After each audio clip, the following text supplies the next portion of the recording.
Helo, noswaith dda a chroeso i haglediad rhif 90.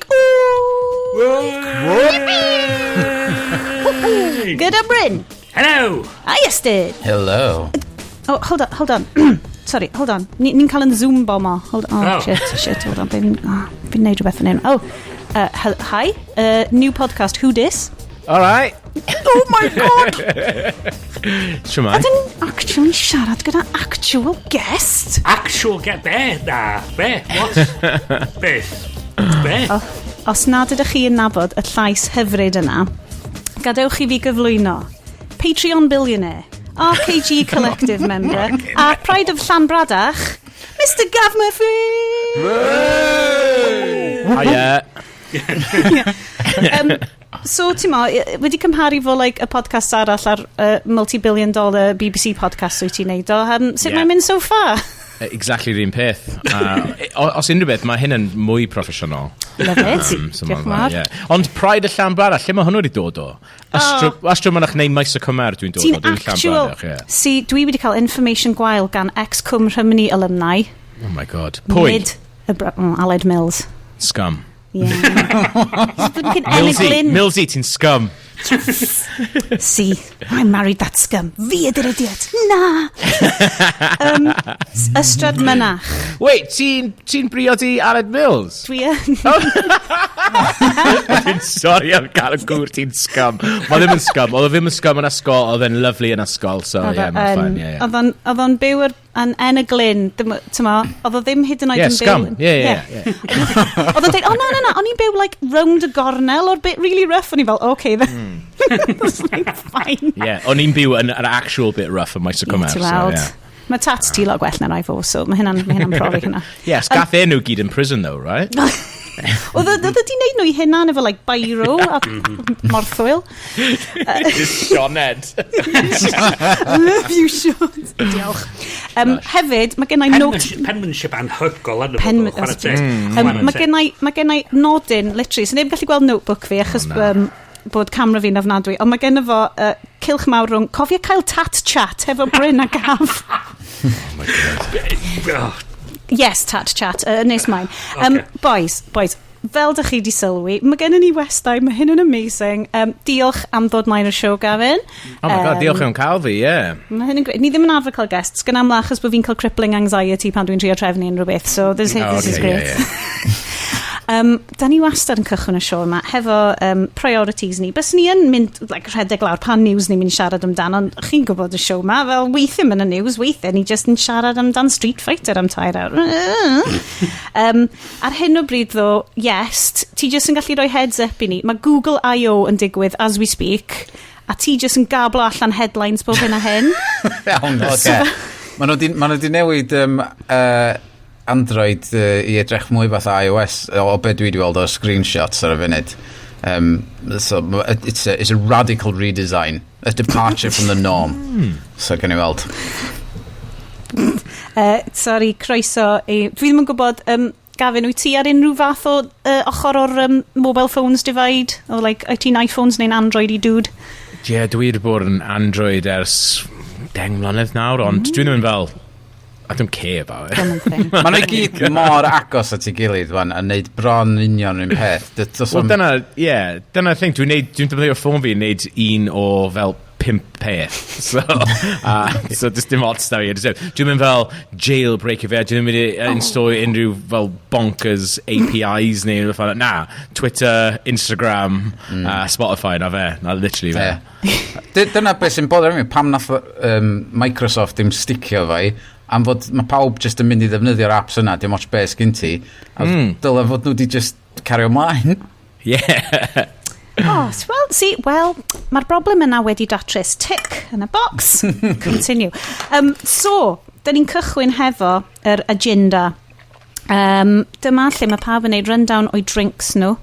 Gaf wyt ti newydd off mic rwan fod yn siarad amdan sut bod ti wedi goffa rhedeg i'r siop i nôl mwy o beers pan sylwes ar running time yr sioe yma. So, be wyt ti'n yfed a be di rating ti ono fo? Dwi'n yfed. So dwi wedi... Am ages, a yn enwedig yn adeg lockdown 1, o'n i fel... O'n i'n yfed eitha lot. Dwi'n siŵr oedd eitha lot o bobl yn neud na. So dyna tro gyntaf nes I prynu fel crate o 48 beers, fi'n meddwl. Cychwyn efo lockdown 1. So o'n i'n prynu loads o fel just heavy IPAs. A dwi'n meddwl nes I dwi just mynd off nhw cymaint nawr. Dwi ddim yn gallu yfed nhw dim mwy. Mae Beavertown right bwys. Mae popeth yn gwerthu Beavertown o gwmpas fan hyn. So ni'n lyfio fel Gamma Ray a Neck Oil a stwff fel na. A dwi just methu yfed e nawr. Nes I yfed just gormod o wanky IPAs. Ydy o fel pan oedd y ti'n teenager a nes ti yfed gormod o bells enghraifft yn parti Nadolig ffermwyr ifanc pan oedd y ti'n 16 roughly yfed quadruple o hwnna a sbywio'r hyd Land Rover dŵr Cymru da ti'r holl ffordd adre? Yeah, basically. So dwi wedi just mynd on I just yfed just really inoffensive lagers nawr. A mae na bottle shop right bwys gwaith a maen nhw'n gwerthu, dwi wedi bod yn yfed loads o stwff ma gan brewery in Bristol, Lost and Grounded, a maen nhw'n neud fel Hell's Lager ma, ond mae'r siop ni newydd redeg mas, so dwi'n yfed proper fel Munich born lager beer hell Augustin Brau Munchen. Mae'r botel yn edrych fel kind of 1930s. Mae monk arno fe. Mae rhyw fath o mynach arno fe neud rhywbeth. Trappist. No way. Mae'n lush. Gna I mynach ar un fi hefyd. Hey! Ond yn Ysmôn, mae'n fi'n dod. Mae hwnna'n edrych yn creepy. Like scary monk. Yes, mae fel made of scare neu rhywbeth ar hwnna. Yeah, mae un fi yn edrych fel, ti'n bod yr hen ddyn sydd yn Texas Chainsaw Massacre. Mae'n edrych fel hwnna. Go on to Iest, tro di plug. Dyn ni wastad ar y show ma'n gobeithio. Dyn ni'n rhoi digon o plugs I bobl, bys nhw'n gyrru aforementioned crate 48 o beers I ni. Dod i'n rhaid I digwydd eto. Wel, mae'r hwn dwi'n newid orffan, gin and tonic, oedd I fod I bar an hir, ond mae boeth yma.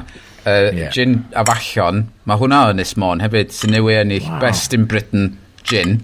No way. Do. Unbelievable. Hyd yn oed wedi curo gin Corus, which is 2017's Best in Britain gin. Wel, mae'n sefyll dros hwnna I gyd dan, so, yeah. So dwi wedi newid dawnio hwnna, a mae gynna fi Cereal Wyn Wheatbeer o Mona Bragdy. Mae Mona Bragdy wedi cael big traction hefo influencers. Dwi'n yn gwybod pam, mae Mary Liv Green influencer Cymraeg ar Instagram wedi bod, mae pawb wedi bod, mae hai bod Mona Beer wedi bod yn gyrru allan loads o free beers I bobl unwaith eto. Fe'n gweld yna. Lle mae promotional team ni? Guys? Sut gwrw ydy hwnna? Dion fresh, dion easy drinking neu dion un o'r rhai trwchus ma? Wel, mae'n un o hynna lle, os ti wedi cael wheat beer, yn lle fatha, mae hwnna'n hitio'r spot ar adag boeth, ond unwaith ti wedi cael 2 beint hwnna fo, oh my god, fydram handlo mwy o hwnna, ti'n dechrau sbynnu allan. Rhyn peth ar IPAs na, ddech chi'n siarad amdan, unwaith ti wedi cael IPA sydd yn 8%, a ti wedi cael 2 yn nhw, na ni wedyn. Ond mae hwn yn 4.6, so dyle fo fi'n iawn. Fine. Bryn, wante, dwi wedi gweld fel ongoing saga o drink Bryn. Please, cer ni drwy fo. Wel, dwi'n eisiau sôn tro dweitha, fel Gavin dweud efo Lockdown 1, ordro crets o Brixton Brewery o Tiny Rebel a balli, a just a boys delivery, just a deliver o boxes llawn o beers. Ac oedd yn gret yn dechrau, ond wedyn ti'n mynd o yfad deicha 3-4 can yr wsos I yfad 3-4 can y diwrnod sydd yn kind of mynd fatha bach yn ormod so dwi wedi bod yn ystyried cytio lawr ar faint o cwrw a balli dwi'n bod yn yfad a tro dweitha ni ar yr Pan KF ac o hwnna reit neis ond tro ma dwi wedi penderfynu experimentio neu cocktails heb alcohol yes. Okay. So, yr un dwi wedi gwneud heddiw ar gyfer hwn ydy be ma'n galw'n Arnold Palmer sydd yn iced tea a lemonade. Bryn, recipe?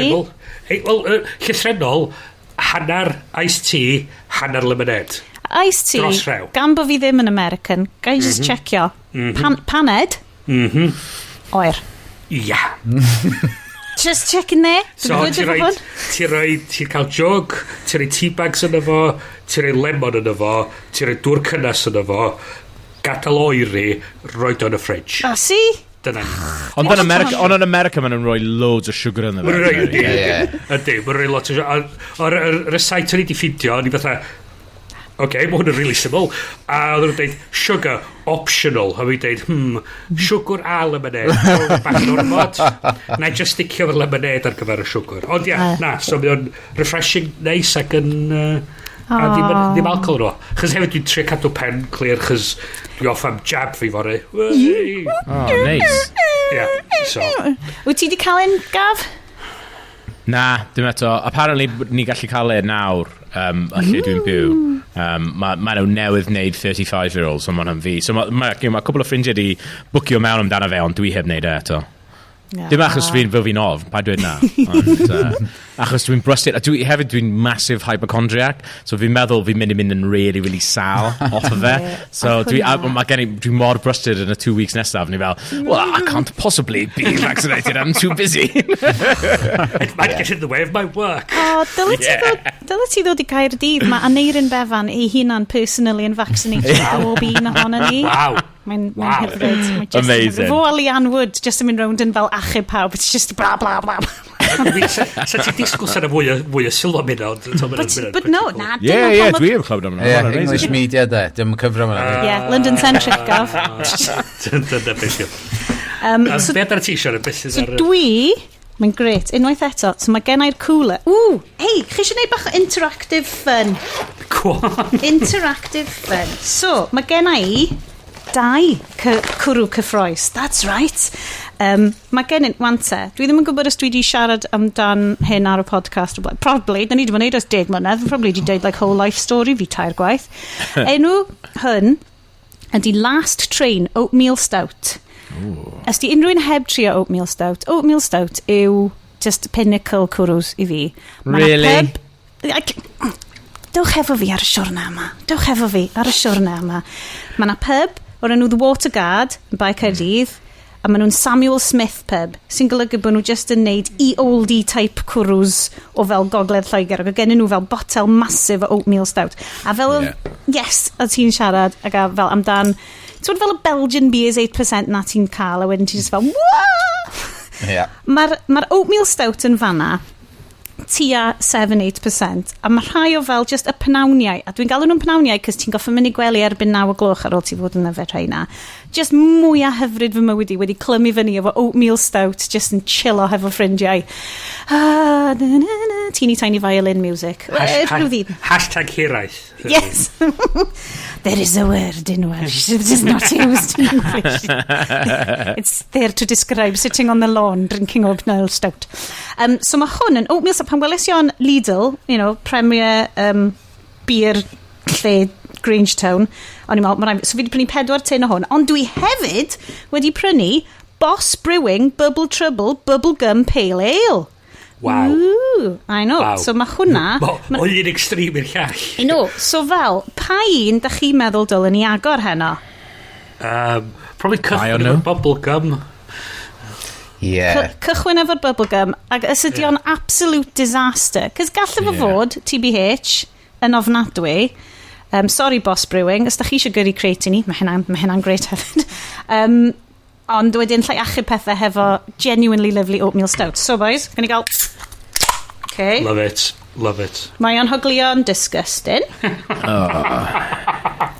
Dio blasu. Fuck, mae yn blasu fel bubblegum. Ti'n disgwyl?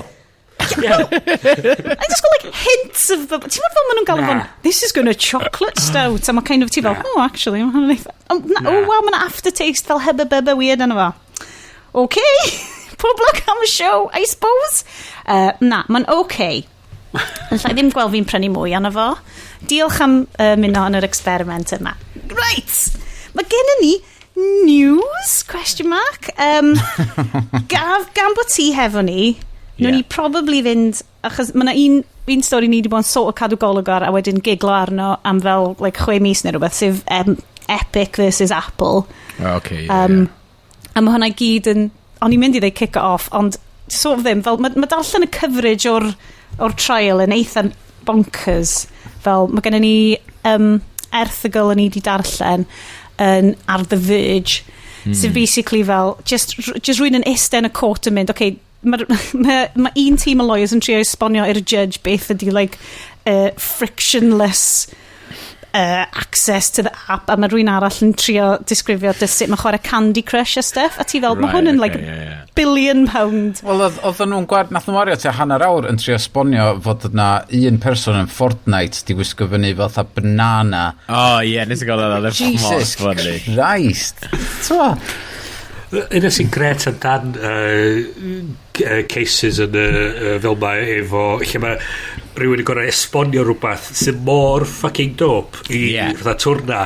Mae o'na John Oliver segment ar Forensic Sciences mewn cwrt ac oedd o'n sôn o'n un boi yn fod dweud you've got a scientifically illiterate lawyers explaining big scientific concepts to a scientifically illiterate judge who then has to explain it to a scientifically illiterate jury and asks them to make a decision about it. A dwi'n teimlo'r un fath fel efo'r games di fatha beth yw banana oedd wedi gwisgo na oedd wedi talu campyn ti gael croen banana fatha o siop na yn y game ond dwi'n actually bodoli'n go iawn na mae'n just talu fo'n y game mae'r syniad yna'n hilarious i fi. So Gav, wyt ti so be di hanes ti? So ti wedi bod yn games journalist ar y tu mewn a rwan ti mwy annibynnol ar y tu allan o'r stuff ma. Fel, dyn ni ddim really'n trafod loads o'r games ma, ond mae hwn yn mae hwn yn fel huge thing, ond dydy o? Ie. O'n i byth yn galw fy hun yn games journalist, achos dwi'n meddwl mae eitha lot... Ydych chi'n Milsey eto? Na. Fi yn neud shit fyny, so... Na. Dwi'n meddwl achos mae eitha lot o pobl sy'n gweithio yn gemau yn hoffi galw ei hun yn fel games journalist. Dwi'n meddwl dwi wedi cwrdd â 2 actual games journalist yn fy mywyd i, a dwi wedi gweithio yn gemau ers fel 12 years. Ond dim lot o actual journalism yn mynd ymlaen, dwi'n meddwl, really. Ond... dwi'n cadw golwg arno fe dipyn bach, ond mae un o'r things na, achos o'n i arfer gweithio i cwmni masif, IGN, ma' nhw'n cyfro pob peth, gemau, ffilms, comics, unrhyw beth nerdy, basically. Ond wedyn, pan nes i gorffen hwnna, just dechrau channel fy hun, cwmni fy hun efo ffrindiau, mae'n really nice, just ddim edrych ar popeth trwy'r dydd, achos un o jobs fi, yn neud gyd o'r fel y trailer rewinds ar gyfer yr holl fel Marvel films a Star Wars films, a dwi'n lyfio neud na, right? Dwi'n absolutely lyfio neud na, ond mae'n really nice nawr i fi cael mynd mewn i gweld Star Wars neu cael mynd mewn i weld Marvel, a dwi just yn gwylio dim byd. Right? Dwi'n gwylio un trailer, dwi'n gwylio fuck all. A dipyn bach efo fel newyddion, achos mae'n yw ffrindiau gorau fi, fe sy'n gyfrifol am holl newyddion global IGN. So mae'n really funny siarad efo fe. So, what's happened today? He's like, oh, for fuck's sake. Achos mae o mor... So, da ni'n touch arno fo chydig iawn o sio, achos da ni gyd... So mae'r tri yn ni yn... So dwi'n iawn boys i disgrifio ni fel very lightweight gamers, fel ni gyd wedi prynu Nintendo Switch, which is like the bubblegum of consoles. Ac oedd Bryn, oedd y ti wedi cael y Switch dros lockdown, achos oedd ni fel, come on Bryn, come on Bryn. Ath nhw basically bulio fi i brynu Switch. Right. A nes i endio fyny colli wsnosa i Animal Crossing. Oh, yeah. Ond mae just yn like byd mor masif, a dio ddim really'n gweithio efo rini'n rheolau at fel ti'n dweud, like the film world. Mae'n really odd fyd, achos fel mae un o'r things na, mae mor anodd i siarad amdano, achos fel mae ffilmiau bron yn haws i siarad amdano, bod, you know, animation, action, comedy, blah, blah, blah, blah. Does dim lot o gwahaniaeth rhwng nhw, really. Os mae rhywbeth yn dod i'r cinema, mae rhywbeth yn dod i'r cinema. Efo gemau, dwi'n chwarae gemau trwy'r amser, ond dwi'n chwarae'r un gemau a fel ffrindiau gorau fi. Maen nhw'n chwarae fel Warzone a dwi'n chwarae stuff fel na. So, os ti'n dweud, I play video games, mae hwnna fel dweud, I play sports. A dwi'n chwarae pêl-droed yn trio siarad efo rhywun sy'n chwarae field hockey. Yeah. Mae mor gwahanol. So, efo stuff fel Fortnite, bo fi ddim yn chwarae ar fe, dwi'n meddwl dwi wedi chwarae fe 1 neu 2 waith. Dwi'n cadw llygad arno Fortnite achos dwi yn weirdly obsessed efo'r bywyd maen nhw wedi creu a bywyd maen nhw wedi creu pobl. Mae'n bonkers. A yes, mae'n ffynnu gweld yr holl stwff ma. Mae wastad yn ffynnu pan ti'n cael rhywun sydd ddim yn chwarae unrhyw beth yn ti'n trio esbonio i nhw. As dwi'n cael hwnna efo Cari, mae hi'n chwarae gemau, ond mae ddim ar Twitter really, so mae byth yn fel darllen reviews yn fath yna. Ond pan mae rhywbeth yn digwydd yn y byd gemau a dwi'n trio esbonio fe hi, mae fel... pan dwi'n edrych arno hi, ti'n modd, fi'n gallu gweld fy hun yn mynd yn llai fel sexy hi, fel pob gair fi'n dweud. It's like, I become less and less really attractive. Important. Yeah. So, dwi wedi stopio neud yna. Dwi'n ffindio fo yn, so basically, gwni fynd chi'r stori. Ti'n bod pan ti'n gwachod ffilms ac o ti'n arfer bod, fi ydy'r hero, mae'n great. A rwan fi'n dechrau gwachod ffilms fi ydi mam yr hero. Ond yn gwachod Mitchells vs the Machines a Onward a stuff, ac o'n i just yn fel shit, fi ydi'r mam, I get it, yeah, fi ydi'r mam wan. So fi'n cadw fyny loads mwy, rhywun peth mae Iest I suppose, fel fi'n gallu gweld fel mam fi'n mynd deep fewn yr stuff ba, ond mae'n ddim ond yn 8, so fi ddim rili'n poeni amdano fo really, just pan mae'n mynd ar YouTube fi'n gallu mynd, ydyn nhw'n rhegi lle? Na, okay ta, carry on. Ydy mam yn rhegi ar y bodlediad. Ond surely ti yw'r cool mam achos ti'n neud podcast. Ond fel, so beth ti'n neud heno mam? Fi'n neud podcast fi. Di hwnna fel audiobook, gyn i fel. Na, mae lot mwy cool that audiobook, actually. Come on. Chos da ni'n yfad tra da ni'n neud o. Shit. Ond ti'n cael yfad tan ti in the 30s. Beth. So fel, ond fi di cychwyn, mae'n really weird fel, dwi'n gwrando ar fel couple o fel podcast, a fi'n mynd I fod yn hollol honest, fi di gwrando ar Press X to start, ond dwi can't be asked I fynd fewn I BBC Sounds o hyd, so fi ddim necessarily gwrando yn chi fo hyd, fi mor sorry. Dwi'n lyfio BBC Sounds, genuinely, a dim jyst yn dweud yna, ond dwi'n gallu gweld bod hwn yn barrier of entry. Ti'n gwybod be, fi ydi o, yn bod yn fiog, yn trio ffigro allan, ond fel, fi'n gwrando, mae un podcast fel in American ydi o, so fi ddim rhywun gwrando fan aml, o'r enw fel Triple Click, a maen nhw just fel, maen nhw tri yn fel, oedd yn gweithio I fel Polygon a stuff, a maen nhw bach mwy fewn I fel, maen nhw'n neud reviews, a maen nhw hefyd yn neud lot mwy am y business, so fi'n gwrando ar stuff fel na, a trio pigo fyny ar YouTube, just achos ma'n byd fascinating, hyd yn oed pan ti ddim yn chwarae'r games, mae fel, mae bywyd fi fel gwachod mab fi'n chwarae, mae fel cael personal Twitch stream yn great, cos ti just yn gwachod am bungsio around the living room, enjoy o'i hun. Fi di chwarae, I say chwarae, fi di gwachod the whole of Breath of the Wild, mae'r stori gyd, o'n I fel, mae hwn fel yr anime gorau fi rioed wedi gweld.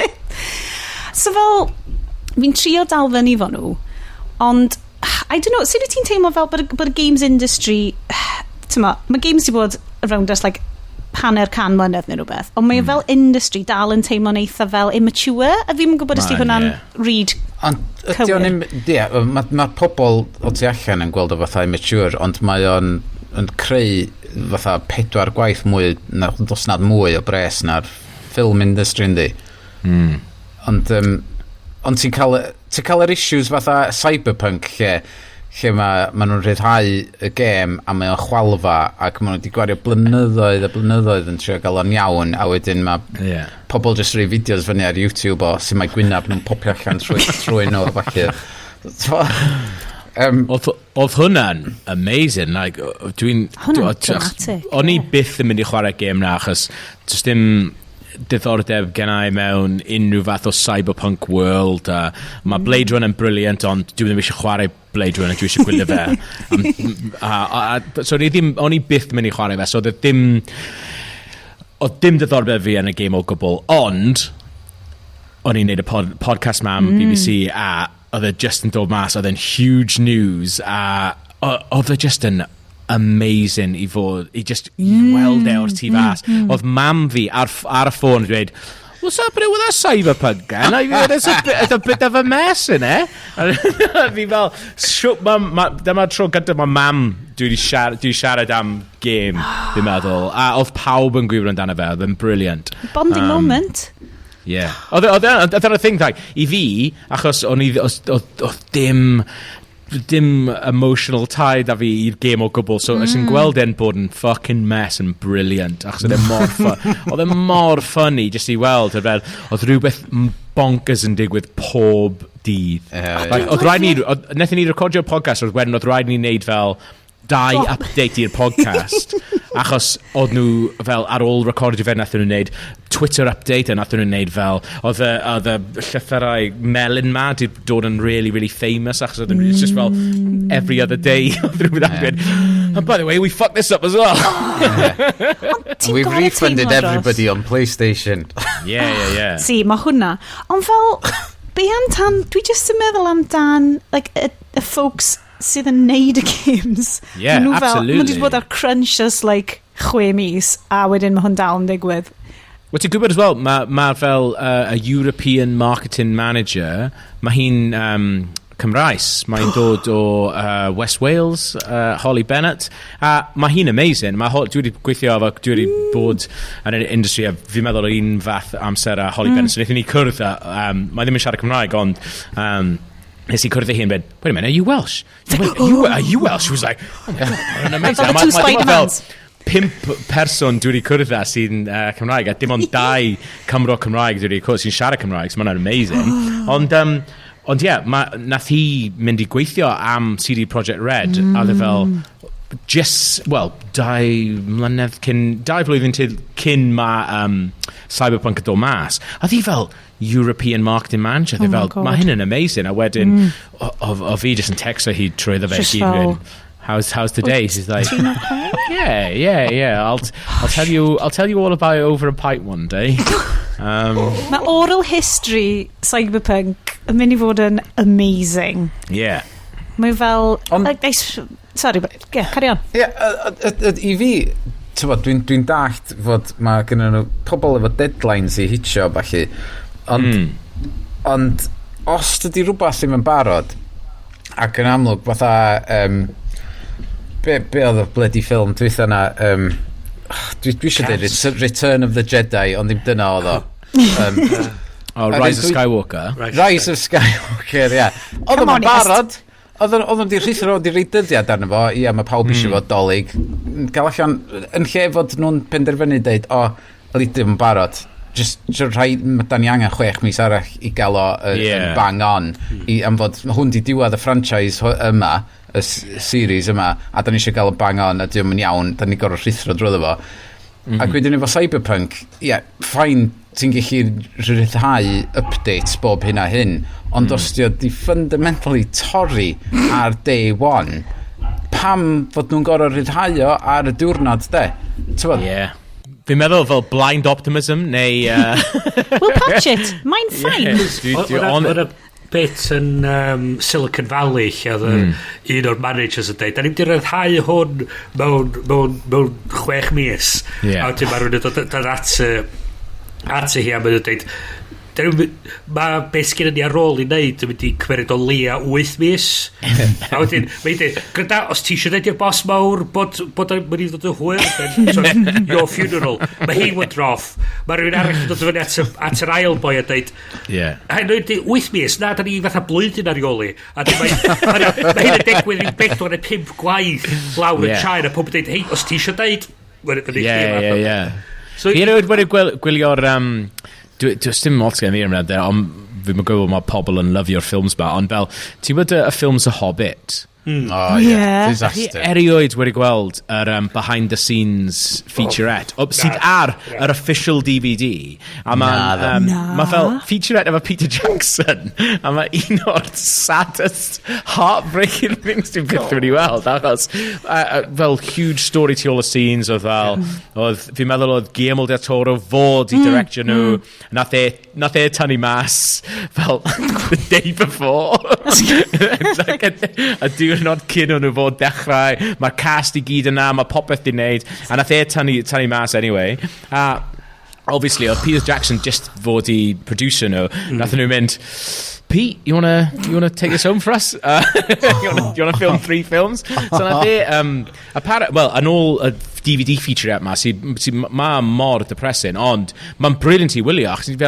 ti'n meddwl bod y multi-million pound cwmnioedd ma and maen nhw'n gweithio popeth mas ond maen nhw ddim oedd Peter Jackson fel yeah I mean I said I could take it over but I told them it wasn't going to be as good and I'll be rushing everything and I said I needed this amount of time and they give me 8 sorry this is fucking awful Kiwi accent sorry I stop you neud on that now ond yeah nath e just said yeah I told them I can't do it mae o just more inherently kind of dyma'r guy oedd wedi dod like Meet the Feebles or stuff and you just oh no sweetie mi nath cursed YouTuber Lindsay Ellis mi nath hi awesome 3-part fel breakdown o fel yr Hobbit films a fel hefyd loads o sut fel maen nhw wedi like basically ffucio fyny / achub economi Zeland Newydd single-handedly efo fel Lord of the Rings a stuff oedd o'n hollol fascinating ond oedd o hefyd just fel wyt ti'n deud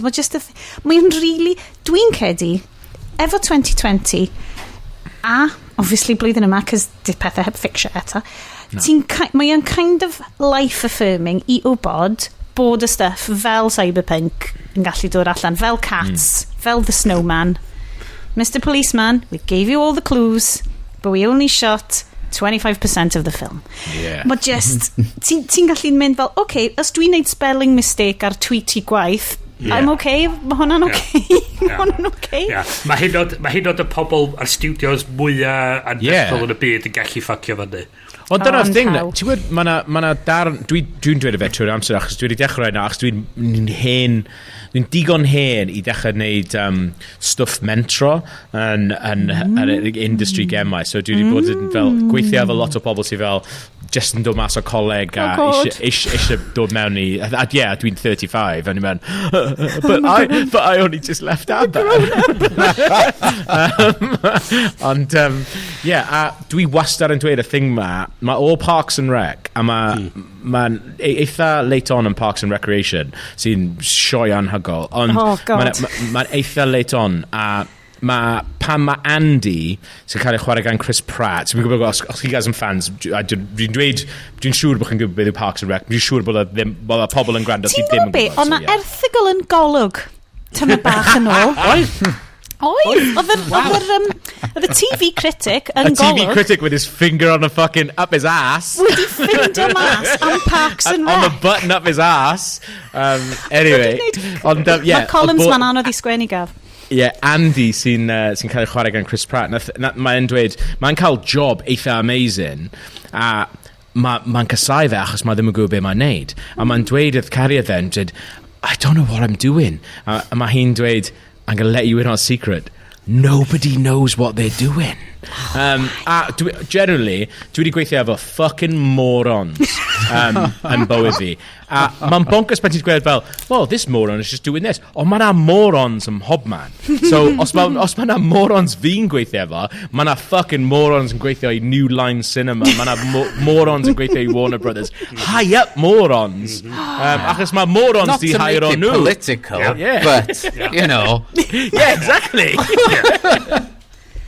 exactly honestly dwi'n meddwl mae thick of it a stuff yna di wneud job in amazing o just highlight mae morons ym mhob man a dyna di peth mae gen ti'r creative directors ma I gyd sy'n fatha efo'r vision a falle mae gen ti'r morons in charge o'r pres uwch ben nhw'n dweud wel mae rhaid ni gael hwn allan o fyma oherwydd y pres yma sydd yn fyma Ond reputation, da ni'n mynd ar ôl. Da ni isio rhywbeth fatha legacy i pobl cofio amdan, a ti jyst isio quick buck gael o'i gyd allan. Dim gweithio.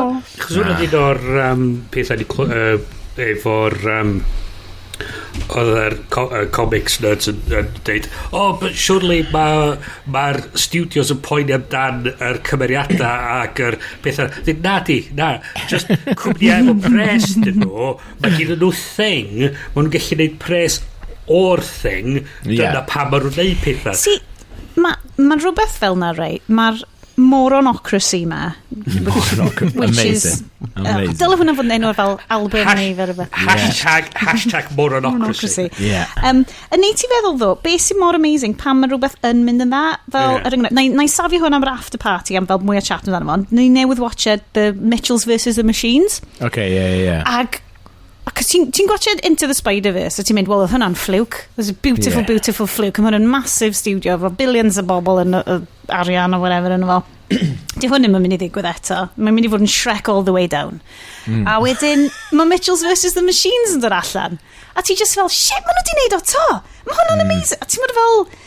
So pan mae bobl yn cael o'n right, ac actually yn trustio artists i fel, cymryd gamble ar rhywbeth. Pan mae rhywbeth fel yna'n gweithio, mae o'n, seriously, I've got Mitchells vs Machines di neud fel mis fi. Ni just fel, fi'n hapus nawr. Mae gen i hangover day ar dydd Gwener, so dyna beth yw'r plan fi. Dwi'n mynd i bod yn hangover as fuck a gwylio Mitchell and Machines. Right, so, well, I suppose mae news ni kind of wedi cymryd dros. O'n i just eisiau rhoi heads up i fitness app wante o'r 3 person sydd yn generally neud y sioe ma, fi ydy'r person sydd yn neud y lleia amount of fitness. Ond, oedd hwn, a fi'n mynd i siarad efo Gav am Jabba To Jedi yn y munud. Rhaid plygu hwnna. Fi wedi gweld bod Jabba To Jedi wedi bod bach yn dawel yn ddiweddar. Ers fel blynyddoedd. Ond, genuinely, ges i meeting amdano fe heddi, so... Mae'n bonkers bod ti'n dod o hwnna lan. So, mae Jessica Ennis Hill... ci Iest ydy hwnna, dim ci Gav. Da'n torri falle'n wedyn, pai poen. Ti'n ffain. Love it. It's like peep behind the curtain. Falle mae'n gallu sensor bod Coco fan hyn. Obviously. Fi'n credu bys y lliw probably yn squish o hi neu rhywbeth. Oh god. So, Jessica Ennis Hill, multi-Olympian meddwl, mae hi wedi creu app o'r enw Jennis, sydd basically yn app ffitrwydd i fenywod, sydd yn eitha serious yn ffitrwydd nhw, ond mae'n gweithio o gwmpas fel hormones ti, sydd yn rhywbeth dwi byth di gweld o blaen. So, mae Apple di do fewn, maen nhw'n neud fel period tracking a stuff rwan, sy'n great, ond, so mae Jessica Ennis Hill di basically, neud start-up o fel... menstrual cycle fitness regime, ac o'n i fel, na i sign i fyny hwn, dwi'n neud bach o mild yoga bob bore, a wedyn o'n i fel, shit, mae hwn yn serious, a mae hwn i fel, achos oedd hi'n deud fel Olympic athlete, oedd rhaid i hi basically fel gweithio dwywaith mor galed i trio ffigur allan pryd oedd amser treinio gore hi, pa cystadlaethau bys hi'n neud gore yn efo, o ran fel hormones i a stuff, a mae'n rhywbeth sy'n just byth yn cael ei trafod, ac o'n i'n meddwl, mae hwn yn step really dda o ran cymryd ffitrwydd menywod yn serious, dim mewn ffordd colli pwysau bullshit, cos di hwnna ddim yn iach i neb, ond fel dwi'n gweld gymaint o fenywod rwan sydd wedi step into their power a dweud, dwi yn mynd i wneud powerlifting, fi yn mynd i wneud triathlons, dwi'n gallu wneud y stuff ma. A mae rhywbeth fel un, achos dwi wastad yn ffindio fo fel, mae gymaint o wahaniaeth o fel cryfder fi, dwi'n teimlo, o fel diwrnodau pam mae hormones ti'n neud un peth, a fel couple of nos o wedyn, ti just methu neud o, ti fel, mae chaturanga push-ups a fi, and we have our days. So ni just eisiau rhoi heads up i hwnna, i unrhywun... Mae'n amazing. I unrhywun sydd actually... A mae siwr na, tra oedd hi'n treinio i'r Olympics, mwy na thebyg, dyn oedd yn treinio hi ar yr adeg yna, mae siwr de. So ni'n licio edrych mwy fewn iddo, achos ti'n edrych ar fel... So ni'n darllen llyfr... Oh god, Atomic Habits. Right, mae hwn yn mynd i fynd i fewn i fel whirlpool arall. Dewch efo ni. So Atomic Habits, y thing ma fel, pidwch o trio newid fel pob peth ar unwaith. Just gnewch consistently gwneud un neu ddau peth really bach, bob dydd. i bildio habits fewn i diwrnod ti. Paid o trio mynd, like, fi'n mynd i redeg fel bob dydd, like, just wyt ti'n mynd i redeg, bob wsnos, gnad nhw'n. A wedyn, oedd y boi Atomic Habits yn deud, like, un o'r pethau oedden nhw wedi ffyn allan oedd fel yr British Cycling, ac oedden nhw wedi deud, dyna lle, ti'n gofod oedden nhw wedi neud, oedden nhw wedi dechrau designio fel, like, helmets, like, yr aerodynamic helmets and stuff, oedden nhw fel, os ti'n gallu squeezio allan, like, 0.2 of a second dros ras, mae hwnna'n mynd i bildio fyny. So oedden nhw literally wedi fel gweithio ar pob un aspect. Ond, ti beth yn clywed amdan, cos fel, mae'n adegau hormonal lle mae menywod yn, ti'n teimlo like ridiculously cry. A ti just mo, God, so bildio hwnna fewn i training regime, ti'n amazing. So fel, so fi'n really... Wel, mae dallt y ffactorau sy'n effeithio ar sy'n mae person yn gallu mynd.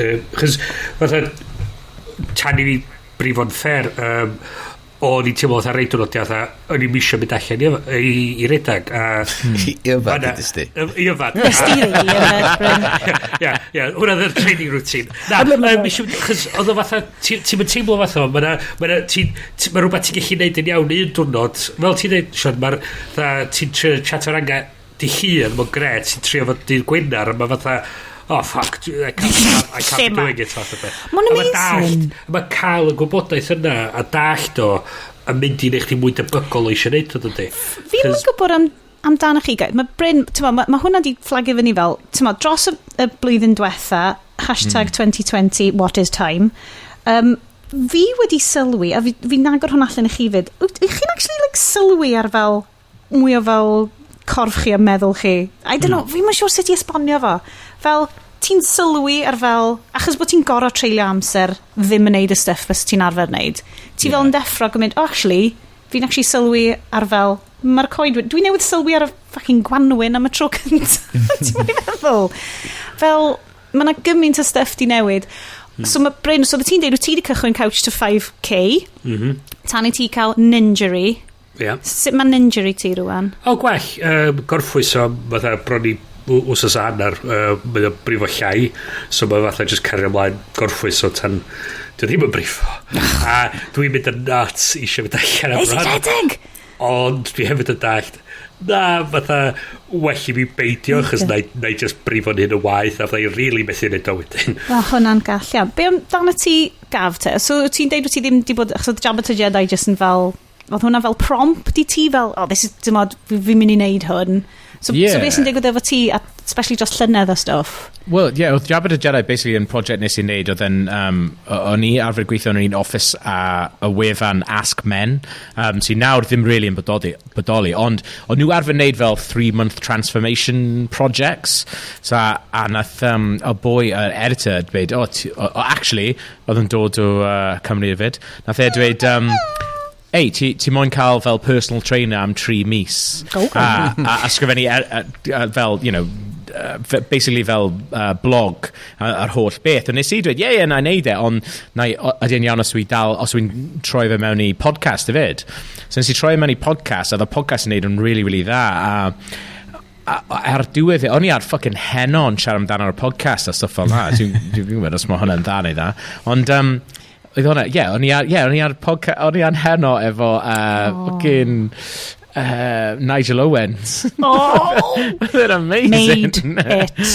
Honestly, oedd e'n bonkers. A ar diwedd y podcast, nes i stopio wneud e achos fi'n meddwl nes i mistake dipyn bach efo just yr enw Jabba To Jedi. Bod mae'n swnio'n dda a mae'n ti yn union yn gwybod beth yw e. Ar y diwedd ges i cwpl o loads o negeseuon o pobl nath basically dilyn yr whole podcast a colli loads o pwysau a ma' nhw dal yn colli pwysau a ma' nhw dal yn hapus a stuff fel na, ond oedd fel o pwynt o'r holl podcast yw o fi arfer bod yn fel 22 stone ond o'n i'n really hapus.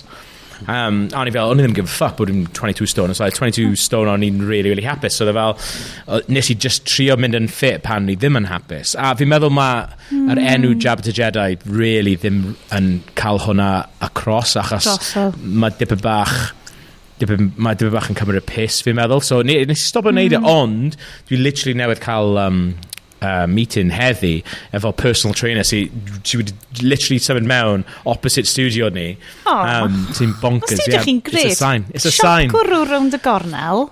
Personal trainer drws nesa. Yeah, a dwi definitely eisiau gwneud podcast arall efo achos mae'n yr un popeth dwi wedi wneud yn gemau a ffilmiau a stwff fel yna, mae'r un peth dwi'n cael, mae pobl yn gofyn amdano pob wythnos yw dod efo nôl. So, mae'n rhaid i fi dod lan efo enw newydd amdano fe, basically. Ond adeg lockdown, y lockdown gyntaf nes i dim byd, a wedyn nes i dechrau redeg a wedyn hoffi hwnna, like really lyfod hwnna, achos just literally achos o boi running punks na, dwi'n siŵr bod chi guys yn hopefully gwybod amdano ar Twitter. Siarad hefo ni am running punks. Oh my god, mae'r boi ma mae'n Cymro.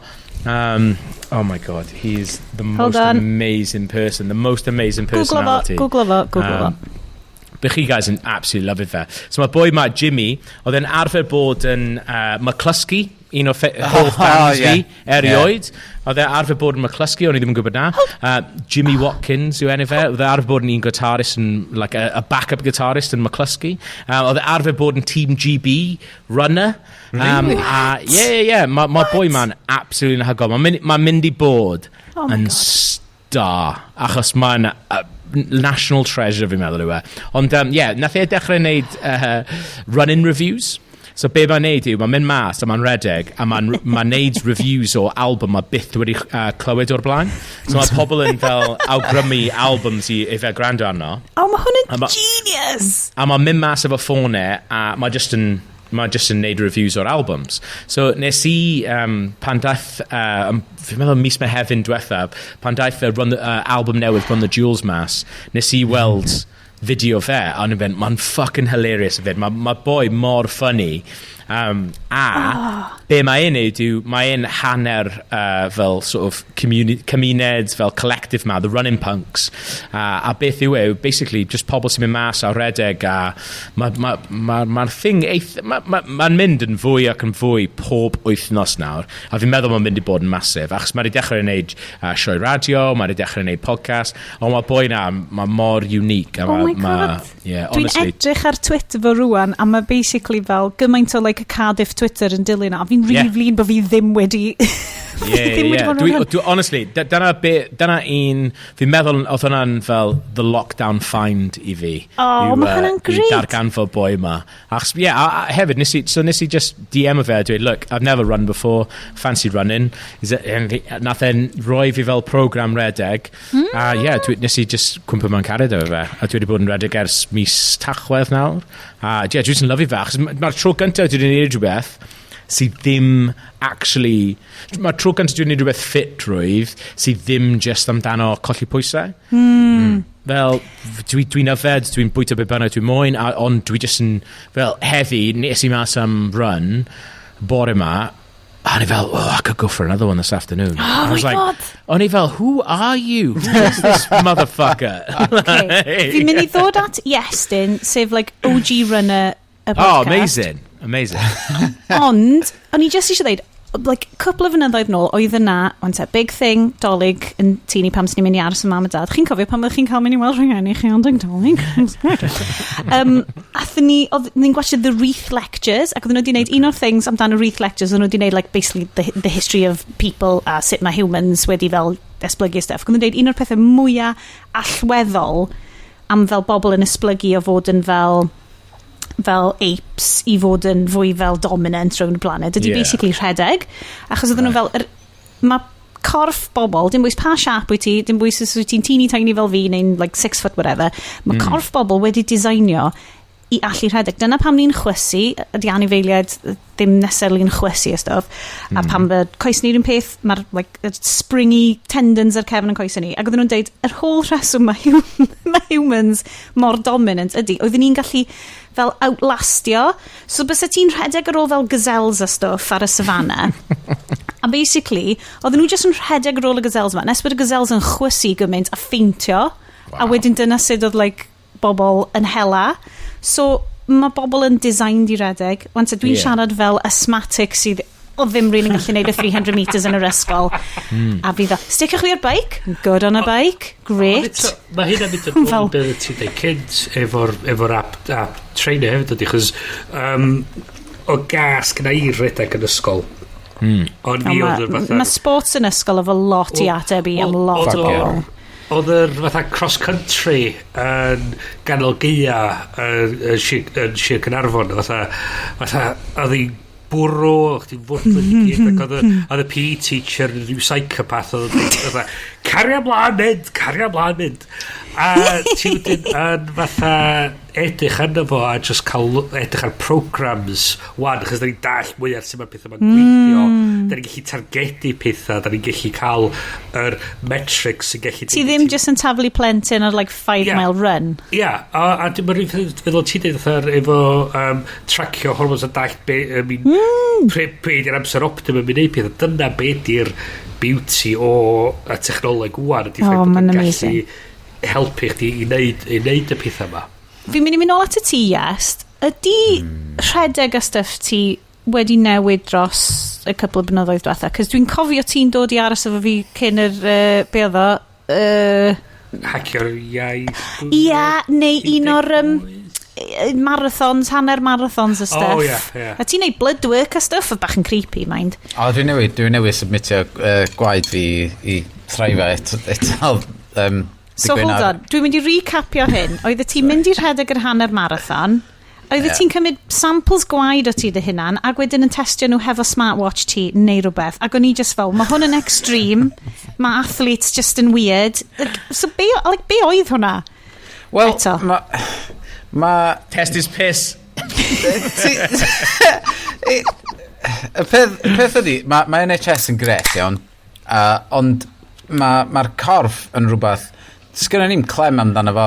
Ti'n gallu rhedeg software ar dy computer i weld os di'n rhedeg yn iawn a stuff o la, ond i analysio corff dy hun, dos am fatha MOT, mae'r NHS really'n gynnig tan fod ti'n sal, unwaith ti'n sal, wedyn iawn o'n i'n gwneud samples gwaed a gweld os ti'n iach.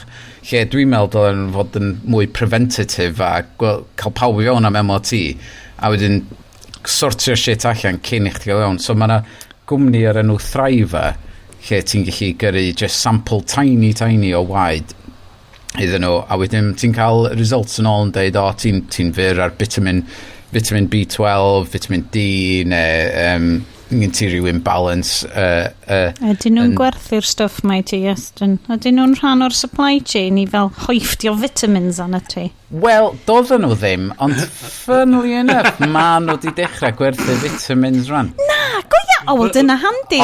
Ond os ti'n rhywun call, ti'n jyst yn mynd i gael allan o dy fwyd, a felly a wneud siŵr fod ti'n newid y diet i godi fyny dy levels Nes di a Thriva thing dros lockdown? Achos nes i Thriva dros lockdown, so falle oedd e jyst yn pobl yn bo.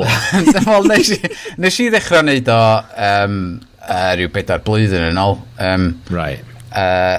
Ond ie, nes i yr un diweddar oedd di Gwenar, a mae bob dim i weld yn gret, ac o'n i'n meddwl fysa ar ôl lockdown blwyddyn, os fysa fe'n shit am fod dwi heb di rhedeg gymaint ac o'n i'n arfer wneud.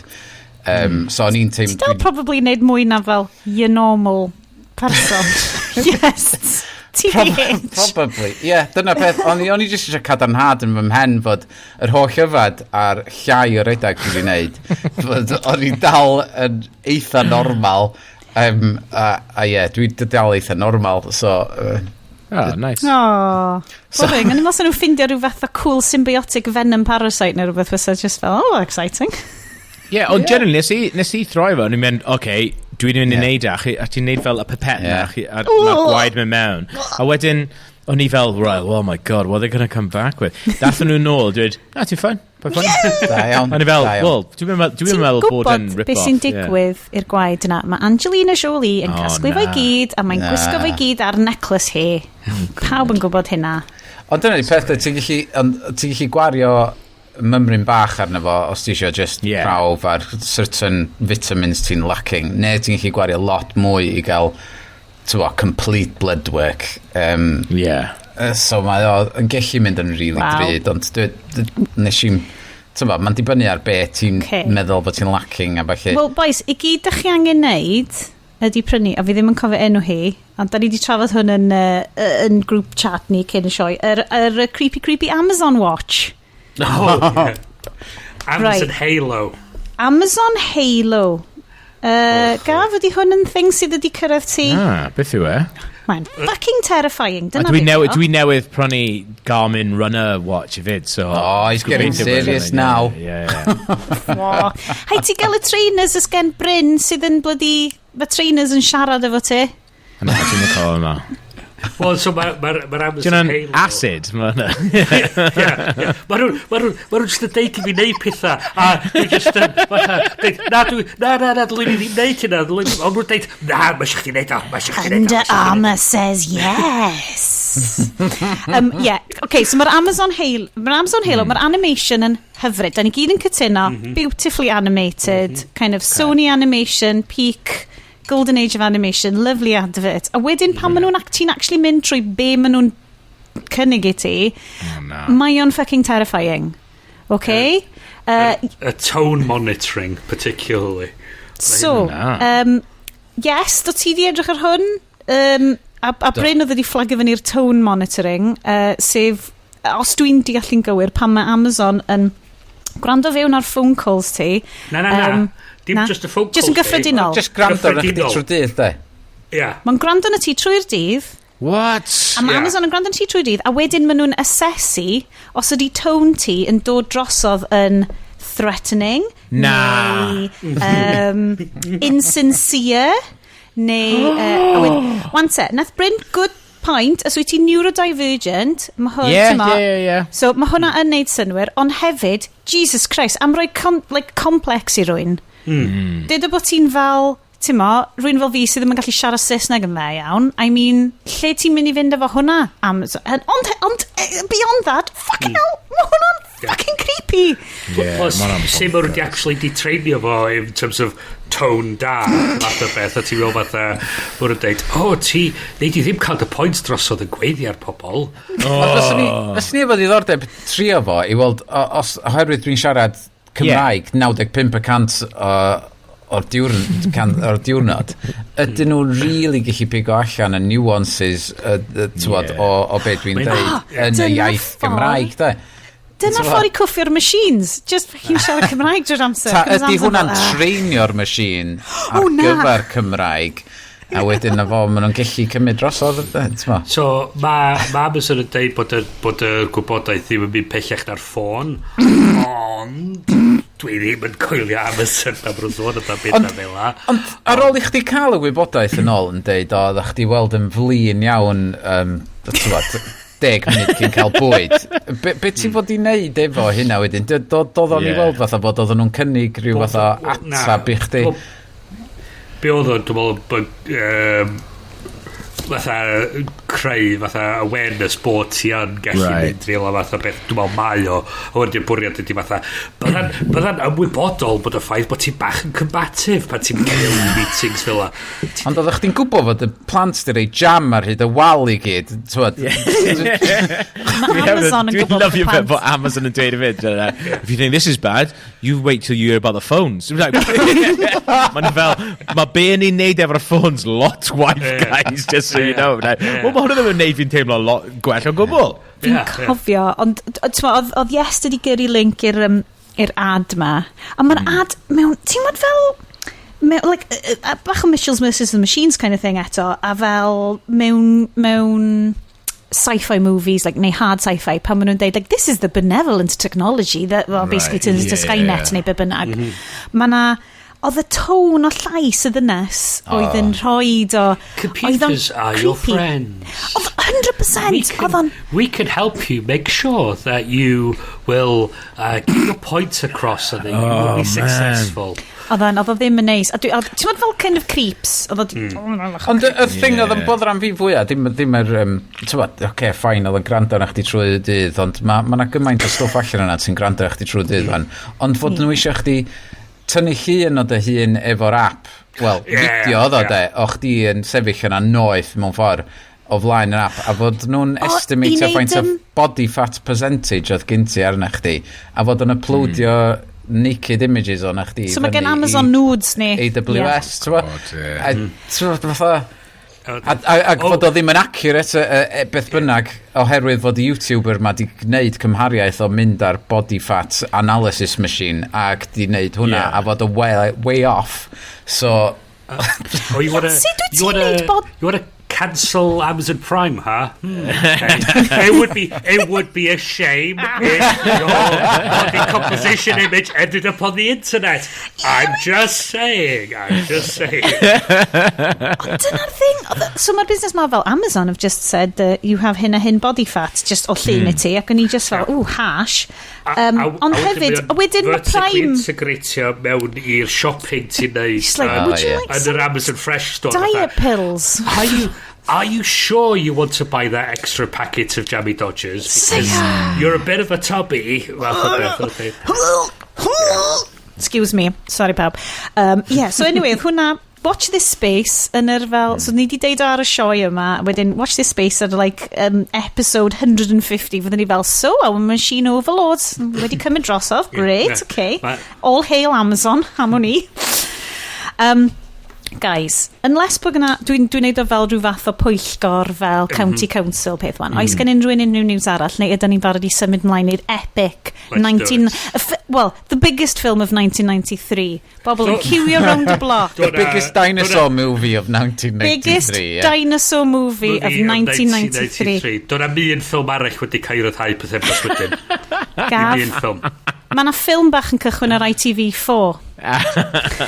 Oh my god, mae ddim ar ITV4 dim ond, oedd e ar Comedy Central wythnos diwethaf, mae'r Channel 5 mewn 2 weeks. Mae Channel 5 yn spiritual home i Jurassic Park. Exactly, yeah. Mae Jurassic Park yn hwren fach now. It just go into let's go into the highest bidder. Be dwi'n lyfio di gafodd y ffilm yma i ryddhau pethefnos cyn Jurassic Park. Fucking hell. Pethefnos. Mae'r CGI on a par. Well, mae'r puppets on a par. We'll get to that. Dewch ymunwch efo ni ochr arall y break i joio yr nightmare inducing Super Mario Brothers 1993. Welwn i chi mewn chydig.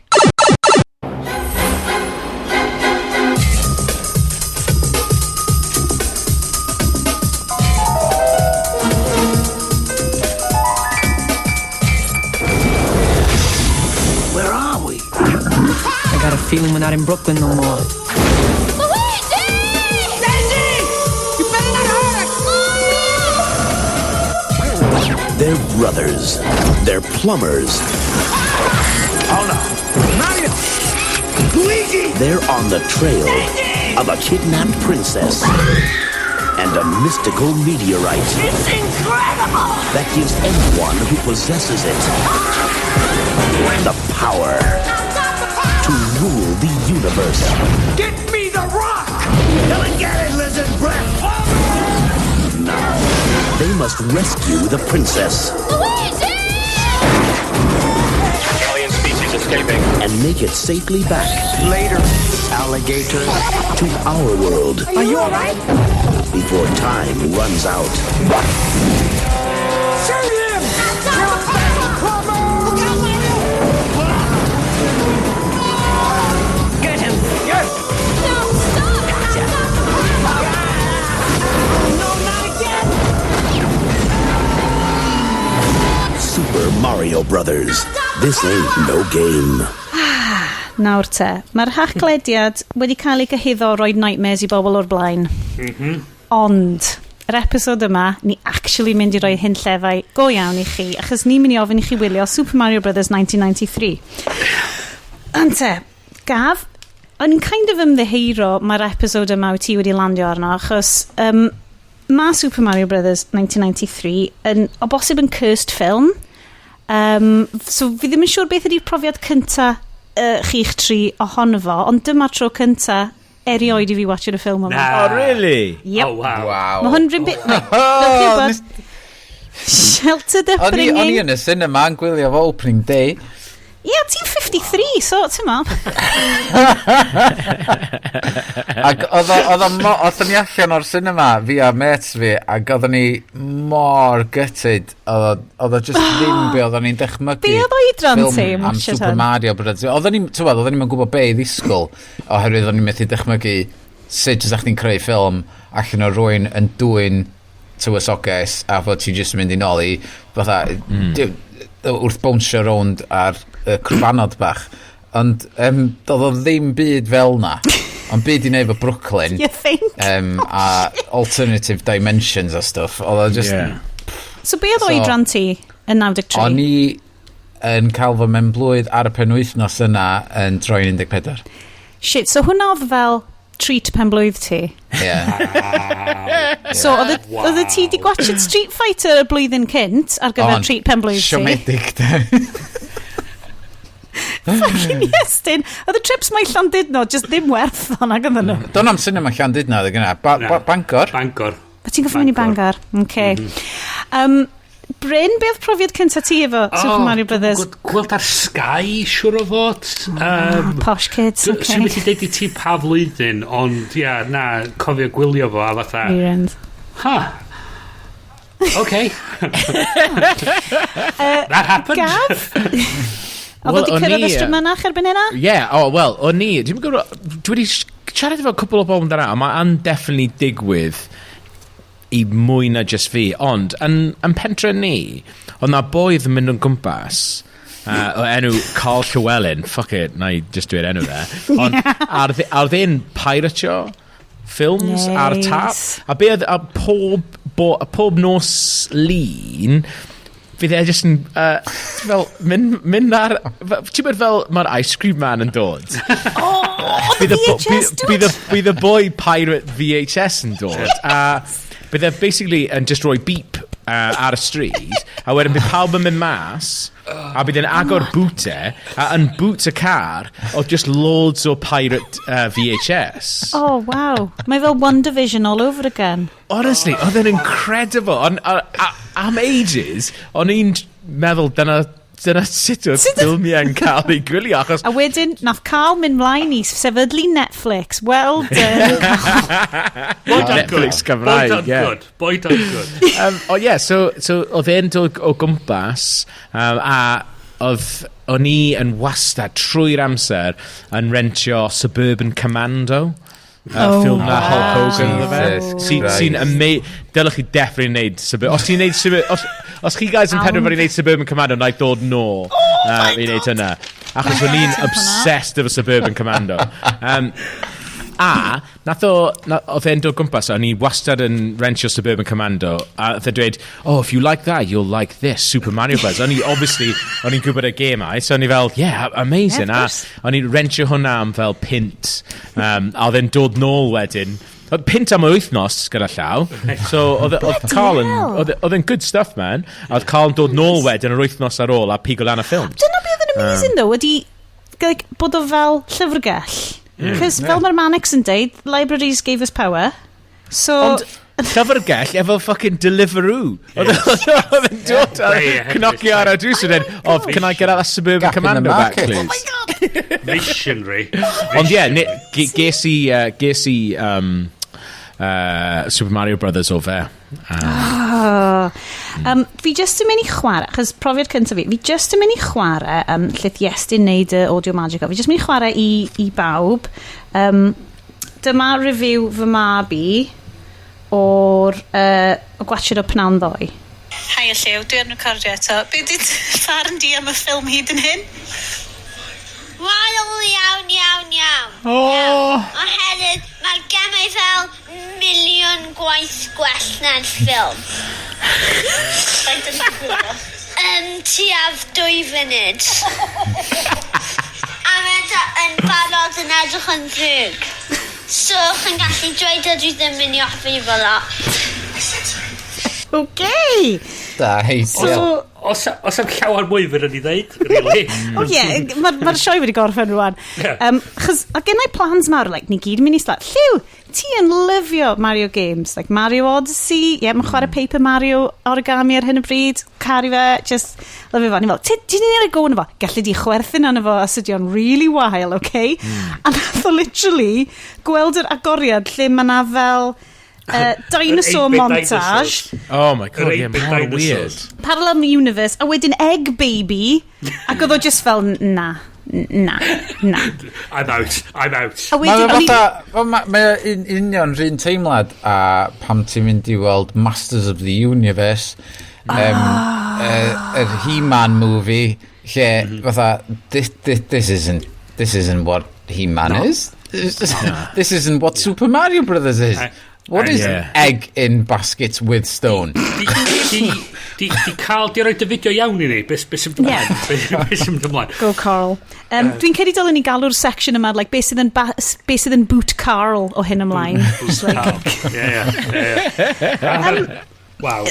So, nes I hyd yn oed trio perswadio fy merch i watch it, cos mae hi'n big fan o Princess Peach, ac actually Princess Daisy, mwy na Princess Peach. Mae'n big fan. Mae hi'n licio Daisy, cos mae gen Daisy gwallt fel brownie orange fel hi, hashtag gwallt Cymraeg. Ti'n ma, mae just very gingery, kind of, oedd hi fel, fi'n licio hi. Ond oedd hi fel, dim hi o Princess Daisy, di ddim yn edrych dim byd fel Princess Daisy, oh my god. So mae hi'n 6 ac oedd hi fel out hefyd. So ni'n goffa gwachod ar ben fy hun ar pnawn di Sul, heb alcohol, achos oedd hi'n pnawn di Sul. A dwi ddim yn jocian, mae aesthetic y ffilm yma wedi rhoi tyma bach o nightmares i fi. Fel, mae'r whole fungus chat.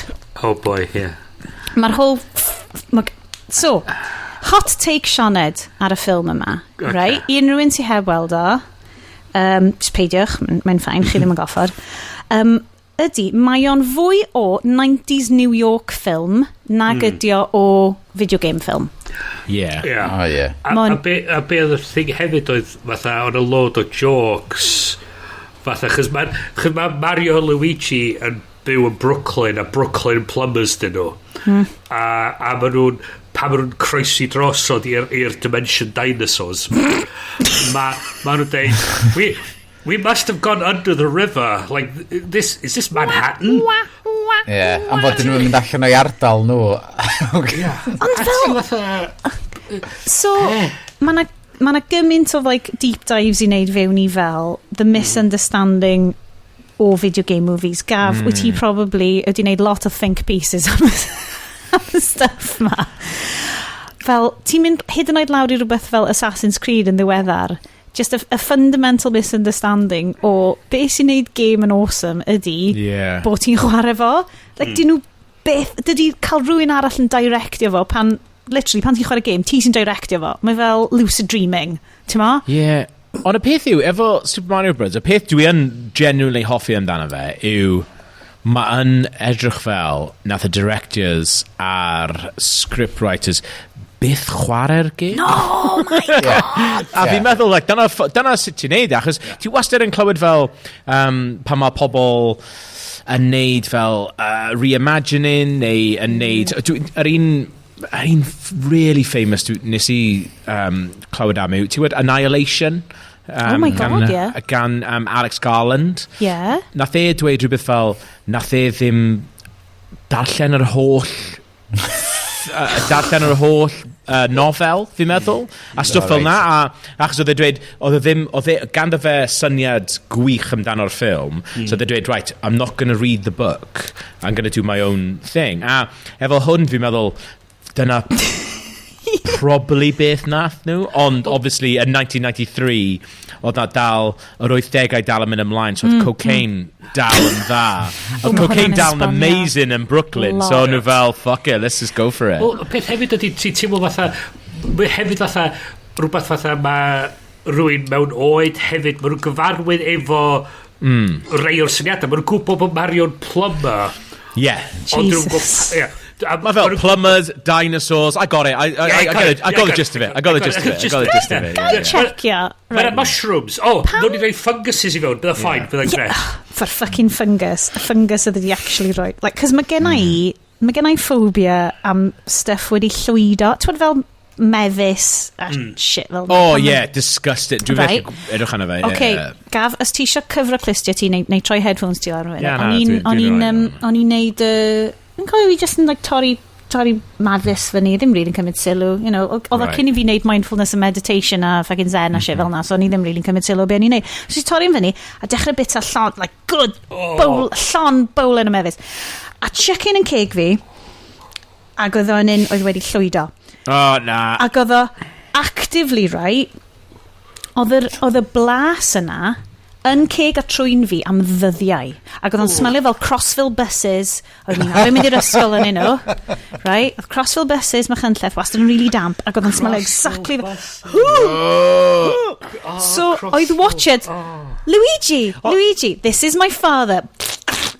Ond generally, y peth dwi'n meddwl sy'n dda amdano fe yw, nathon nhw just dweud, right, we're going to do something... Na, falle oedd e'n conscious decision, neu falle oedd e just yn blind cocaine decision. Ond nathon nhw dweud, ni'n mynd I wneud rhywbeth hollol gwahanol i'r ffilm. Ni'n mynd I cymryd ysbrydoliaeth o'r ffilm, a wedyn, we're just going to fucking go with it. Oh my god. Mae o. Ti'n edrych ar hwn, of a piece hefo... Street Fighter, sydd unwaith eto very cocaine fueled. Yeah, we've got this concept, we're going with it, so that whatever happens. Mae'r aesthetic, mae gennau gymaint o notes fan hyn amdan like yr aesthetic, right? It's just, mae mor 90s a mae'r pleather, mae like a bouncer lady hefo spiky like Jean-Paul Gaultier inspired. Mae'n mynd I creu byd a mae'r byd hwnna ddim yn y gemau, so mae nhw wedi creu byd ei hun. Allan fe, like, fucking go, mae hwnna'n amazing. Wastad ar y sioe yma, wastad fyny am Gonzo Masterpieces. Right? So ni'n gael hwn yn Gonzo Masterpiece. So ni'n gael Gonzo? Yes. So ni'n gael fo'n Brave Artistic Vision. So mae'n cychwyn hefo noir I kind of, hey, Efrog newydd yn yr 80au, chi'n cofio bad place, cyn I Giuliani ddod o glanhau I gyd fyny, oh, mae'n ofnadwy yma, graffiti, oh my god, brown people, what, everything's terrible. Wedyn maen nhw'n dod, a wedyn mae y dynes mae'n rhedeg trwy'r sewers, a mae hi'n gadael dinosaur wrth ymyl y nuns. Wante, o'n I just fel, dinosaur, nuns, yeah, okay. Fi'n mynd gyda hwn, I suppose. Ond ma nhw'n gwylio yr ma'n agor, a ma' 'na babi yno fo. A dwi'n mynd deud I byd amdano... So neb yn ffric y mas. Na, oedd nhw'n hapus iawn amdano fo. Oedd nhw fatha, dyn nhw'n cwestiynio I byd am bywyd, dyn nhw'n deud I neb, ma' nhw just yn magu'r plentyn fath o beth. A ti fatha... Mae hynna'n ffain. Wante, nathon ni hefyd, da ni'n cael bach o teaser, achos wedyn ti'n mynd I ti, wante, Bob Hoskins a John Leguizamo, flat share yn y 90s. Dwi yna. Dwi on board efo hwnna. O, be nes I fatha nath just chwthu meddwl fi yn y bit yna oedd, maen nhw'n panio trwy y fflat, a maen nhw 3 plunger ar y wal. Yeah. Just yn gadol eich byw, a ti fatha... Gai! Rhoi fy llaw Mario ddim yn defnyddio plungers yn y game, really, na di? Na. Just checkio, lle mae'r plumberness wedi dod o, right? Cos Gav, mae hwn yn genuine question, right? Fel, dwi ddim di edrych fewn I fel, like, hanes yn y Nintendo Corp o, like, pwy oedd Jumpman a'r stuff mae gyd. Dwi ddim necessarily yn deud bod o'n actual plumber, mae just yn iwsio pipes I fynd I lle. Yeah. Mae ddim yn neud lot o plumbing, really. Dwi ddim yn plymio. Dwi ddim necessarily yn fel... Ond dwi'n meddwl, dyna'r thing, achos obviously, mae'r writers-directors just I mynd, what is he, plumber? Yeah, fine, got it. Like, ma'n fine. Fel, fi'n cofio, dwi'n mynd gofio, ti'n bod fel internet fucking rabbit holes, which dyn ni gyd yn mynd lawr I, a dyna di pretty much point y podcast yma am internet, da ni'n internet rabbit holes fel nexus fan hyn. A fi'n cofio edrych ar, oedd rhywun wedi ffindio cover magazine o fel... like yr 80au cynnar o Japanese magazine o fel rhywbeth boi oedd enw'r magazine a just y guy ma hefo gwallt massive cyrliog, moustache amazing, like top glass a dyngies coch ac oedden nhw fel ni di wneud ymchwil, like dyn ni'n credu bod pwy bynnag oedd tu mewn Nintendo oedd yn neud y design basically wedi gweld y dude ma di meddwl great right, yeah, mae'r boi ma great, geith hwn fod yn Jumpman, whatever. A wedyn, mae gen ni yn teini, cys di ma fi ddim on the gamer achos bod fel brawd fi yn fel intense Nintendo nerd. A mae di roed fel... A mi oedd i cyfarfod y boi sy'n lleisio... Charles Martinet. Amazing, yeah. So mae Osh, brawd fi, mae Osh yn absolutely, like, just caru... Well, mor sweet, mae'n caru stuff mae gymaint. Nath nhw fynd i fel Nintendo event yn Llundain a cwrdd y Charles Martinet, oedd like the sweetest guy erioed yn ol Osh, ond yn dweud oedd yn lush. A nath o cael o'i sainio fel Mario Maker posters, so mae gen i ni yn y tîn. Mae'n lush. Ond oedd o just yn dweud fel, nath o prynu fel copi like 1993 like comic, so nath Nintendo fel wneud like comic yn y 90s hefyd, oedd basically y stori ma o fel, mae Mario actually yn plumber a like, dyma, oedd o di mynd i trwsio stuff yn y Mushroom Kingdom a this is it. Dwi'n cofio na live action TV show. Oedd hwnna'n Mario. Oedd o'n newid fewn i cartoon hefyd. The intro yn live action a wedyn mynd yn cartoon. Ni di trio gwachod hwnna'n tini hefyd, gafodd o ti ar un review a gafodd yr ffilm. Oedd hwnna'n brilliant, the Super Mario Brothers Super Show. Yes, a felly, ti'n cofio Toad? A Toad wastad yn siarad fel hyn. So, hwnna. Anyway, plumbers, Bob Hoskins o John Leguizamo, lovely, charming. Dwi'n ffindio nhw'n charming yn y ffilm na. Mae'r ffilm yn terrifying. Nwy dau, mae Bob Hoskins yn bloody lovely yn hwn. Dwi'n meddwl nath nhw drio i gora efo be oedd gennyn nhw. 100%, yes. O'n i'n darllen rhywbeth amdano fe, oedd Bob Hoskins ddim yn gwybod oedd y ffilm yn game yn reiddiol. So dwi'n meddwl, wait, so oedd e jyst yn meddwl, lle oedd e'n meddwl oedd y cymeriadau yma di dod? Ond y peth ydi, erbyn y pwynt yna, mond 3 game Super Mario Brothers oedd di dod allan, Super Mario Brothers 1, 2 a Super Mario Land neu World. So doedd o'n yn actual o ran radar oedolion ar y pwynt yna nag oedd ddim really. Mae'n unfair, So pam fys nhw'n neud ffilm ar gyfer blant oedd eitha borderline pwysio i fyny i'r oedranna hyn am bod diolch yn edrych yn lliwgar a neis. Mae'r sexual weird 90s cocaine-ness yn efo yn fucking horrible. Ti roi Dennis Hopper mewn ffilm i blant. Dennis Hopper yn rhaid mae'n rhaid y creeps i fi. Mae gen i gymaint o notes fan hyn o fel nope. Just a fucking tafod na. Yr un peth sydd da fi ddo, a o'n i just yn gwybod straight away po oedd e, as dwi heb gwylio hyn like, ers y bod fod yn actual Carl, ers i rentio fe am pint o Carl Llywelyn, honestly. Ond mae'r score gan Alan Silvestri, fucking Alan Back to the Future Silvestri, mae'n elevatio'r ffilm cymaint. Heb hwnna, mae'r ffilm so much waith. Am fod mae yn y cefndir yn pwysio chdi ma'n fatha yn teasio chdi, this is fun, this is going to be good, it's going to be great, don't worry. Does dim ffordd o grandio na fe, ti'n grandio fe yn dweud, dyma'r boi nath wneud Back to the Future. Mae Back to the Future i fi yn un o'r hoff fel trilogies fi'n meddwl. Mae jyst yn bron a bod yn perffaith. Yn ywedig o'r soundtrack, y fyd o'r score. A fi jyst yn meddwl, be oedd hyn meddwl amdano? Hey, plant angen sgidiau, guys. Baby needs shoes. Nath nhw reid y brief iddo fo fatha. It's a job. Make the music. Keep it busy. Make sure that something's happening, bubbling in the background constantly. Constantly, Mae yna bits o'r soundtrack sydd yn mynd yn very... O'n i'n cael Tron Legacy vibes. Which, da chi'n gwybod fi a Daft Punk, mae gennym ni hanes R.I.P. Daft Punk, single tier, yn just dod lawr y boch fan hyn. Oedd Aled fel... Fair play ddal fel, na, fi'n credu probably so Daft Punk sydd wedi cymryd ideas of Blade Runner, a mae hwn yn hefyd yn cymryd ideas of Blade Runner, ac yn i fel, shut up, man. Fine. Tron Legacy, fucking abysmal film. Bron y bod a mor wael a Super Mario Brothers, genuinely.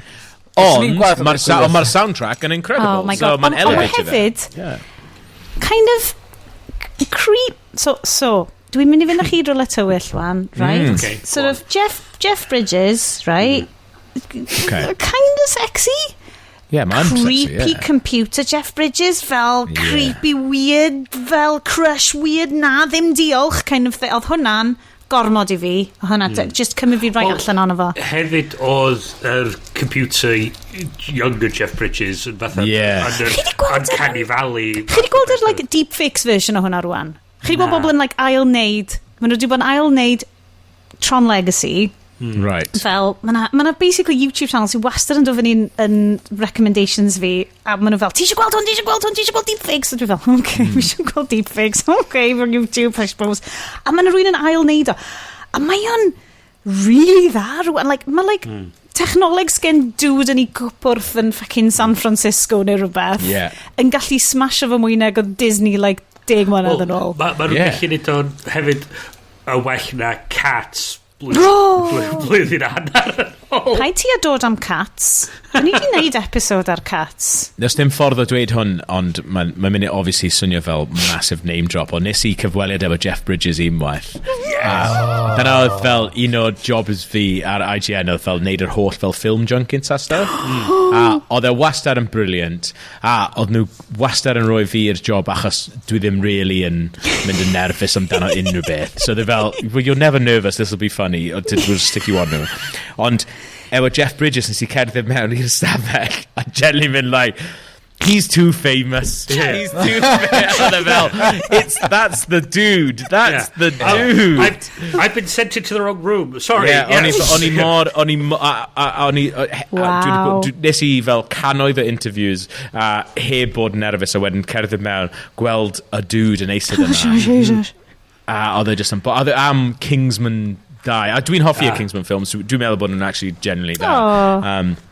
Ond oedd yn gwneud feature efo fe, a oedd e basically fel celebrities respond to IGN comments. Ar IGN mae'r comments yn bonkers, ond maen nhw'n really, really nerdy.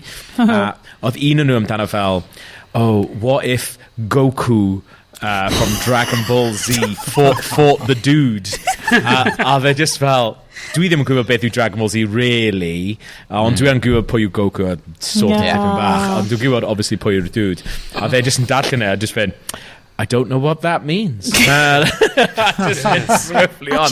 Mae'n mor funny. Oedd e just yn brilliant. Mae'n a bit yn Tron Legacy lle mae cymeriad o just basically meditatio the fuck out of it, a dwi just fel, dyna hwnna. Pan dwi'n trio wneud meditation, dwi eisiau bod yn fo. Mae o'n meditatio ar rhyw fath o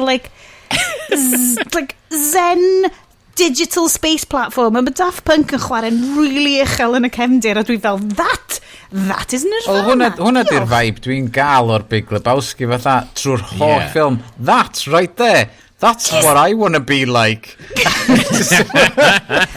Ydy The Big Lebowski yn secret like a Buddhist text? Dwi'n meddwl bod e, Mae'n gorau bod, man.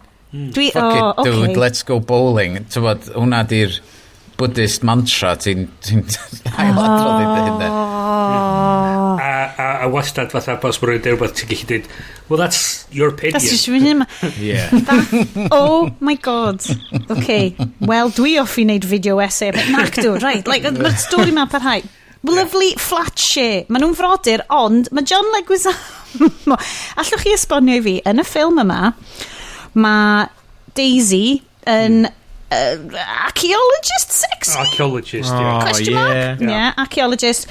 A maen nhw'n cael chat, maen nhw'n mynd allan am pryd o fwyd hefo lovely girlfriend Bob Hoskins. Mae hi'n really nice. Mae'r merched i gyd yn hwn yn really 90s big. Mae yna un sy'n just yn cario cigarette round. Mae un sy'n just yn kind of chain smoker trwy i gyd. Mae'n ffindio fags yn other world. Rhywsyd mae hi dal efo i gyda cigarette. Fag hi, continuously. Like i dal cigarette. So mae John Leguizamo, a.k.a. Luigi, John Luigi Zamo, yn dweud, Mario raised me, nobody knew who my parents were. Yeah. Ac o'n I just fel, oh god, mae hwnna'n epic backstory. What? Yeah. So mae nhw'n adoptive brothers? But no, dim byd. Gweddill yr whole show, just like, nah. Surely Mario knows. Yeah. Ond, Yeah. a dyna pam bod gen fo fel y random surname sef just enw brawd.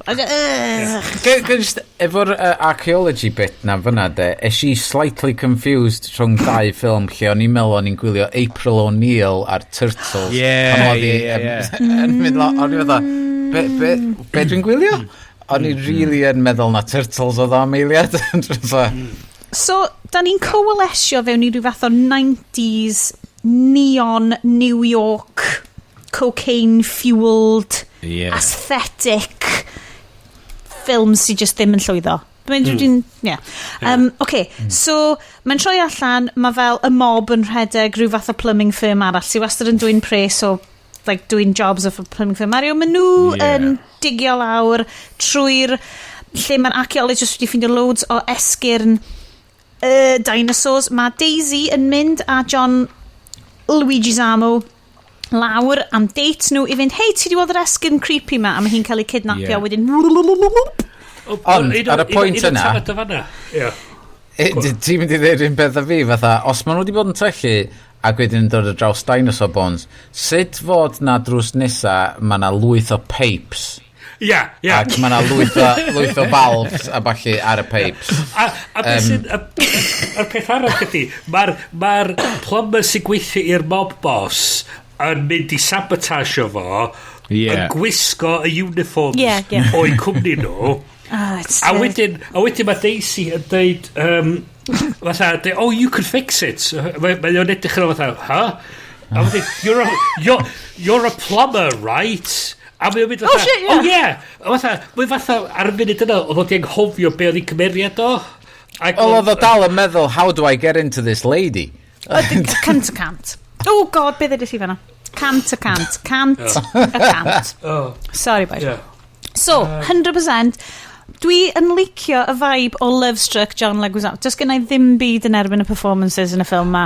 Lovestruck Luigi Zammo yn lush. Oedd o bach over the top mewn okay, we get it. He's in love, we get it. Like mae'n gyhoeddus i siarad. Mae'n mor sweet. He's got a feeling. Wedyn, right. So, da ni fewn i fel rhyw fath o otherworld dimension lle mae dinosaurs wedi esblygu fewn i kind of mammal-looking bobl. Dwi ddim wedi dwi ddim yn gwybod pam. Ond sut oedd yna rhywbeth o'n i ddim... Oedd yna rhywbeth nes i colli, neu sut nath yna digwydd? Mae rhywbeth i wneud. Dim ddiddordeb. Fel mae Bryn yn deud, Gav, because of plot. Because of plot. Oedd loads o stuff yn digwydd, o'n i'n really ar y goll. A wedyn, nes i just edrych lan, just trivia stuff amdano fe. Apparently, mae loads o golygfeydd, just wedi cael, just deletio. Just get rid of them. Achos oedd angen i'r ffilm fod yn hour 45, a oedd y ffilm fel 2 hours 15 i'r ffilm na. So loads o stuff just... a ma'na dau nes i sylwi, a dau prif nes i sylwi. Ma'na, ti'n gwybod pan mae'r Fisher Stevens a'r boi arall, fel The Henchman. Pan ma' nhw'n gweld... Ma'na thing ma, pan ma' nhw'n gweld Mario a Luigi yn mynd fel the sand dunes, a mae just yn mynd plumbers. A wedyn, next scene, mae y dau henchman wedi cael ei fel fucking taio lan. A mae Mario Luigi, mae obviously wedi bod rhyw fath o fel conflict. Sy'n wedi benni fyny efo'r dau henchman. And, well, lost the upper hand. Sut mae hwnna wedi digwydd? A beth dwi'n lyfio hefyd ydy, fatha, ar y pwynt yna, mae wedi cael ei roi mewn i'r machine ma, sydd wedi gwneud nhw'n glyfrach. A rhywsyd, mae hwnnw mwy to. Ond mae gen nhw vocabulary gwell. Erudite morons. It's the moronocracy, boys. The moronocracy. Mae nhw gyd wedi bod fucking eaten. Mae nhw gyd... Ti'n gwybod, nes i darllen, oedd y ffilm, obviously, efo problemau, loads o problemau. Nath e mynd dros budget, nath e mynd dros fel, oedd y dyddiadau, oedd Dennis Hopper yn dweud, oedd e fod i bod yn ffilmio am 5 wythnos, oedd e'n ffilmio am 17 wythnos. Ti'n kind of gallu deud. Mae hwnna'n fucking loads. Oh my god. Dennis Hopper. Dychmygu hwnna. Ac oedden ni'n siarad amdan pobl a deadlines a falle. Ac you know, it's got to be done when it's got to be done. Artist's vision, and this is it in its purest form. Well, dyna'r thing. Apparently, oedd na diweddglo amazing efo Mario yn mynd dros y Brooklyn Bridge ac yn gollong y bobom mewn i ceg fel Dennis Hopper sydd nawr yn dinosaur a wedyn mae hwnna wedyn just yn fel twli lan yr holl Brooklyn Bridge a mae'n ennill trwy mae hwnna ddim ynddo fe achos Nothing to just redig mas o amser, redig mas o arian. So nothing to just went, no, we're just not doing it then. With the gun. Bit in the end, it's like, yes, we'll just say it's the end. Mae'r diweddglo yn amazing. Maen nhw'n blipio mewn i fel The Prime Universe am but i 30 eiliad. Wedyn maen nhw'n mynd... Oh, Dennis Hopper, you bad guy, you lose. A wedyn blipio nôl fewn i... Mae'r holl ffilm yn stopio mewn car park. Mae'n dod o'r car park. Mae'n seithio am fel 2 seconds. That's the end now, by the way.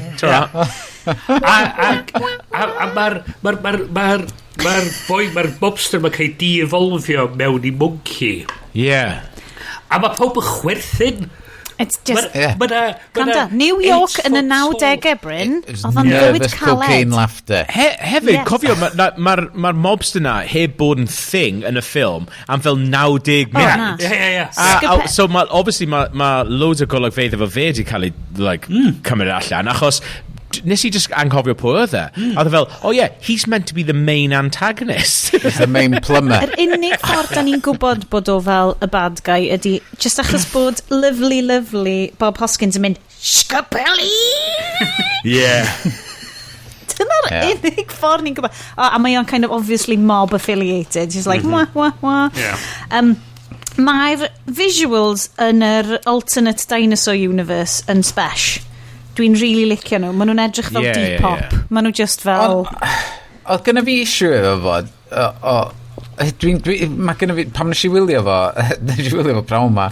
Ac o'n i'n cael flashbacks yn ôl i'r cinema. Lle o'n i'n teimlo'n claustrophobic yn dinas y dinosaurs.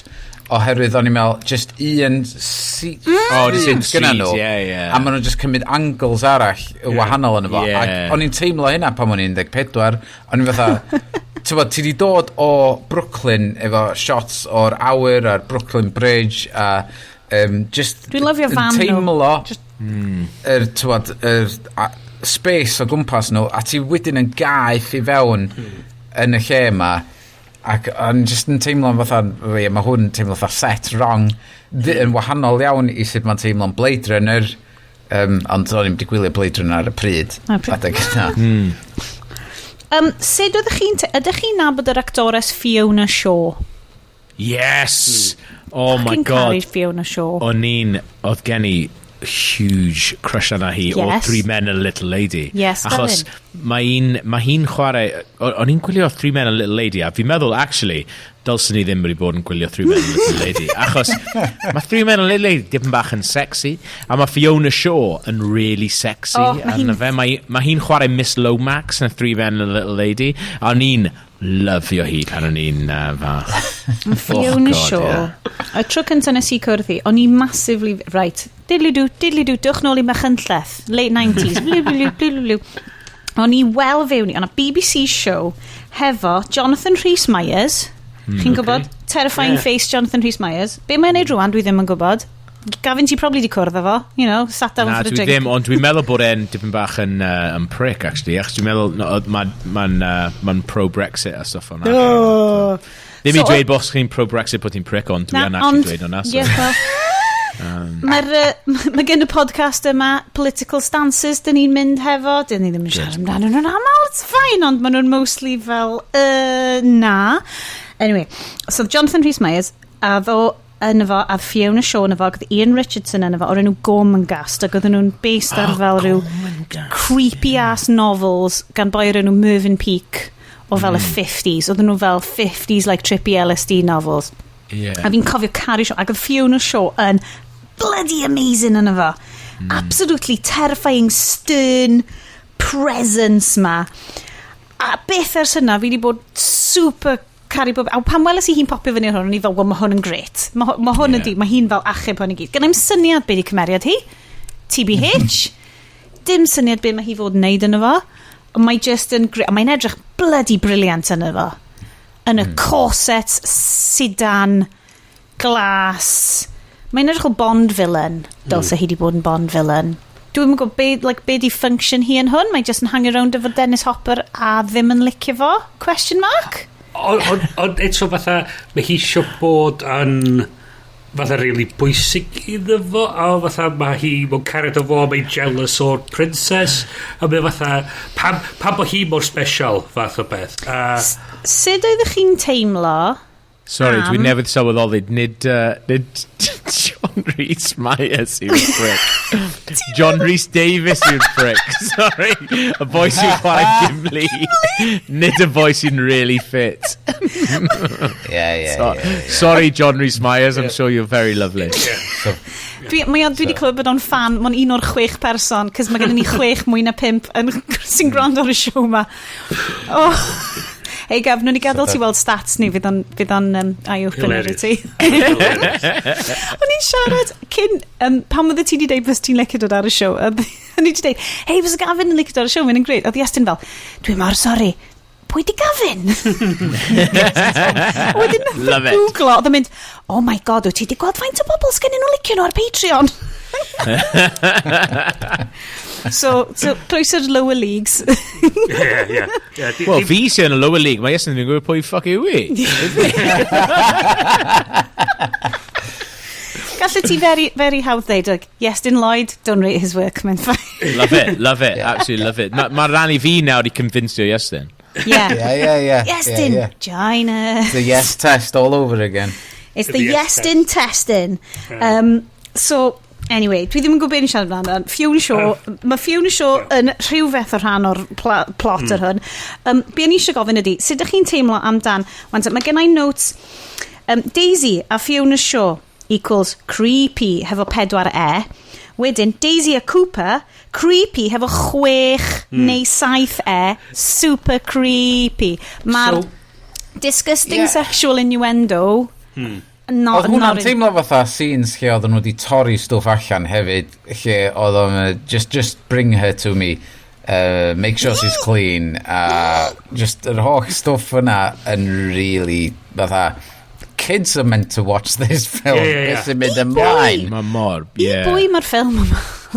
Well, dyna'r thing, fi'n meddwl, mae hanner o pobl sy'n neud y ffilm yn neud ffilm am kids. Mae hanner, pan mae Dennis Hopper yn dweud hi, I'm going to use you later. Yeah. Mae'n fatha bod Unit 1 yn ein cynllio, mae Unit 2 yn ein ffilm hollol wahanol, a mae wedi fatha, neb di siarad am ei gilydd o gwbl. Fatha, Oedd o just, o'n i fel, a hwnna oedd y bit nath roed bach yn nightmares i fi, not in a nice way, o gwbl. Gath rhywun arall fatha vibes, fatha, rhywbeth o'n i'n gallu meddwl gwachad Dennis Hopper yn chwarae Cooper oedd Trump. 100%. Mae gen fo, oedd o sio tawer yn Efrog Newydd. O'n i dal yn picture fo allan o beth o Blue Velvet. Oxygen mask. Dyna o'n i'n gael y vibe allan yna fo. So oedd y creep vibe yna yn y kids movie. Ac oedd mynd istan iawn. Oedd hwnna fel dwi'n really intrigued to watch it. Twyd y ffilms oedden ni gyd yn watch it pan oedden ni'n iau. Ti'n watching yn ôl fel oedolyn a ti'n mynd, god, mae hwn yn mynd i setio bobl fyny efo gymaint o fucking weird ass syniad o sexuality, a weird ass syniad o like consent a stuff like yr holl ffilm. Ti'n gwachod, mae'n a lovely channel o'r enw Pop Culture Detective ar YouTube. Fi'n really joy stuff, ond mae'n really questioning, like, mae'n dweud, Harrison Ford, right? Pawb yn caru Harrison Ford, ebla amdano fi, but da ni'n mynd siarad. Okay. So, pawb yn caru Harrison Ford, he's a fucking hero. Oh, he's Indiana Jones, he's fucking Han Solo, stuff. Ond mae o just fel, ti'n edrych ar ffilms fo, ti'n edrych ar Blade Runner, ti'n edrych ar Indiana. Mae'r whole syniad o, like, y consensual sexual relationship ddim yn bodoli i cymeriadau mi o'n chwarae, ac o'n i just fel, oh god, ti'n iawn, Dwi'n ma'n a lot o'n nhw, achos nes i, dwi'n meddwl fi wedi o'r blaen, nes i ailwylio The A-Team. Efo Bradley Cooper? Naci, y cyfres teledu. Hefo George Peppard. Ia.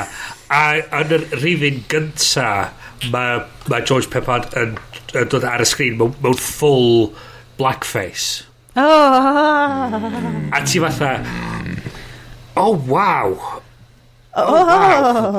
Dim dinosaur oedd hwnna. Ond fatha, yr syniadau yma o stwff oedd chdi'n cael wneud yn yr 80au, a ti fatha deud... Ond mae ddim jyst yn yr 80au, ddo. Like, genuinely. Dros lockdown, nes i... Oedd un o business partners fi, oedd e ddim yn cael amser da, ond i ddim yn cael amser da, so... Ers fucking ages, mae wedi bod yn fel in-joke ar videos a podcast ni, bod y dau o'n ni'n really lyfio Jonathan Creek. Dwi di gwrando ar hwn. So wnaethon ni fel, right, we're gonna go fucking round the bend. Os ni ddim yn cwrdd, achos ni'n gweld e pob dydd, a ni ddim yn cael gweld each other. So ni fel, gawn ni wneud y podlediad Jonathan Creek ni wedi bod yn threatno i wneud am fucking y last 6 years. So ni fel, ni'n mynd i wneud podcast am Jonathan Creek yn gwylio pob episode a wneud ddim fel review o fe, a ni'n rhoi, mae yna categories ni'n siarad amdano fe, a mae un o'r categories wnaethon ni dod lan efo yw, is that alright? A mae genuinely, am rhywbeth... Mae Jonathan Creek now in 23 years old. Nath dod o mas 23 years ago. Ond mae Jonathan Creek sy'n dod mas yn y 2000s. A mae stwff sy'n digwydd yn yr episodes yn y 2000s. Fucking abhorrent. Like, genuinely, mae'n mor disgusting. A ti'n fel, ti'n mynd gweld, os ti'n dweud, it was the 80s, it was a different time. Oedd yn un coleg. Dwi'n gallu cofio gwylio Jonathan Creek ar y teledu. Mae just yn... Mae'n proper eye-opening na chi'n gweld. Ti'n meddwl be, fi di gwrando ar episodes chi, a mae fel, fi'n trio cofio os na hwn oedd ydw, ond just casual transphobia, just rhaif, just bob man. Huge, yeah. Absolutely bonkers transphobia. A mae hwnna'n un o'r 2000 episodes of it, so... Ti'n edrych yn ôl fatha, mae'n chys yn lot o bobl yn ailwylio Friends, a stwff yn y sioe fel a hefyd, a ti'n fatha, do'n i'm yn cofio mynd o hwn, a ti'n ail-edrych ar... Yeah. Beth yma, ti'n gwybod... Sut ar hyn ddigwydd? Ond ti'n gwybod beth mae yna gymaint yn mynd mlaen rwan, a dyn ni'n rhan ohono fo, fi Bryn, fi'n gwybod bod ti ddim ar Twitter rhagor, cys iechyd meddwl. Cys ti ddim yn... Achos mae'n really huge transphobe, dyna pam. Na, mae o'n Yes Cymru transphobe. Nice variety. Nes i cael yn canslo ar Twitter, so... Ond fel... Be dwi genuinely'n credu ydi o rwan ydi, right? Ti'n dod o fel ardaloedd lle ydyn ni. Fi ddim yn gwybod amdano ti Gav, cys oedd ysgol uwchradd ti loads mwy. Oedd ysgol uwchradd ni, like 250 o blant oedd yna yn yr whole ysgol. Fi ddim di cwrdd ar rwy'n trans tan fel 2 flynedd yn ôl. Whereas mae literally yr explosion ma o fel expression gan bobl trans ar Twitter, Tumblr, Reddit, lle bynnag wyt ti'n mynd, mae bobl actually fel, shit, mae'r hyn yn bobl efo teimladau really tofn, a like, shit, dyn ni'n brifo nhw pob diwrnod. A mae just like, ti'n fel like a switch na, mae'n mynd mlaen efo climate change, mae'n mynd mlaen efo like racism ti, mae'r switch na'n mynd, lle ti'n mynd, oh my god, dwi'n brifo bobl, just wrth ddeud y stuff ma. A fi genuinely'n credu, yn y couple of flynyddoedd diwetha, mae'r switch na di mynd mlaen i gymaint mwy o bobl. Fi ddim yn deud bod o fel, hooray, transphobia's over, cos di o 100% ddim. No. Ond fel, efo culture, dwi genuinely'n teimlo mae yna mwy o bobl efo'r light bulb na di mynd like, ti'n brifo bobl. A ti'n gweld lot o sioia da dod allan efo di cael ei sgwennu o'r profiad yna o profiad pobl hoiw pobl lliwiau croen gwahanol felly, a mae'n gyd yn creu fwy o ymwybyddiaeth o'r profiadau nhw. Hefyd, fel podcast, licen ni ar ran ni'n 4, deud llongyfarchiadau i Owen J. Hulcrum. Amazing. Sef Mair Bangor, sef like y Mair non-binary cyntaf yn unrhyw le. Fucking caru Bangor, dau. Ond mae o, fi wedi gweld o am fel blynyddoedd ar Twitter, just yn bod yn, like, just ongoing campaigner am loads o bethau. Oedd o'n counsellor mor ifanc a stuff. Yeah. So fi just fel, ti'n meddwl pan mae'na stuff, like, ti'n cysau pethau, mae pethau mynd yn rubbish a, like, mae'r whole blwyddyn a ti'n edrych am y geia, ti'n mynd, y geia ddim yn mynd i fynd yn dda. A wedyn mae'na news fel na'n dod, a ti fel, fuck yeah. Fucking pethau gwella. Yeah. So, llongyfarchiadau gan y podcast. Hei, falle bod o'n fel un o'r 6 person sy'n gwrando. Like, Ond gobeithio neith o adresio yr issue mowr yn y ffilm yma fod o mor anti-mammal. Tybod? Mammals suck! Beth yw, mae'n really weird, achos mae'n dweud bod e'n anti-mammal, ond mae'n am 90% o'r ffilm, mae'n mammal. Yeah. Hwna, just achos bod gen ti, achos bod yr hair and make-up department wedi gwneud job great hefo fake cornrows ti, Dennis Hopper, dy ddim yn golygu bod ti'n lizard. Fi actually yn meddwl bod o gwalliau'n actually alright, achos mae'n edrych fel lizard stuff. A fi'n meddwl, like, fair play. Mae gwall Fisher Stevens sydd yn fake cornrows, a mae hwnna'n disgusting. Actually.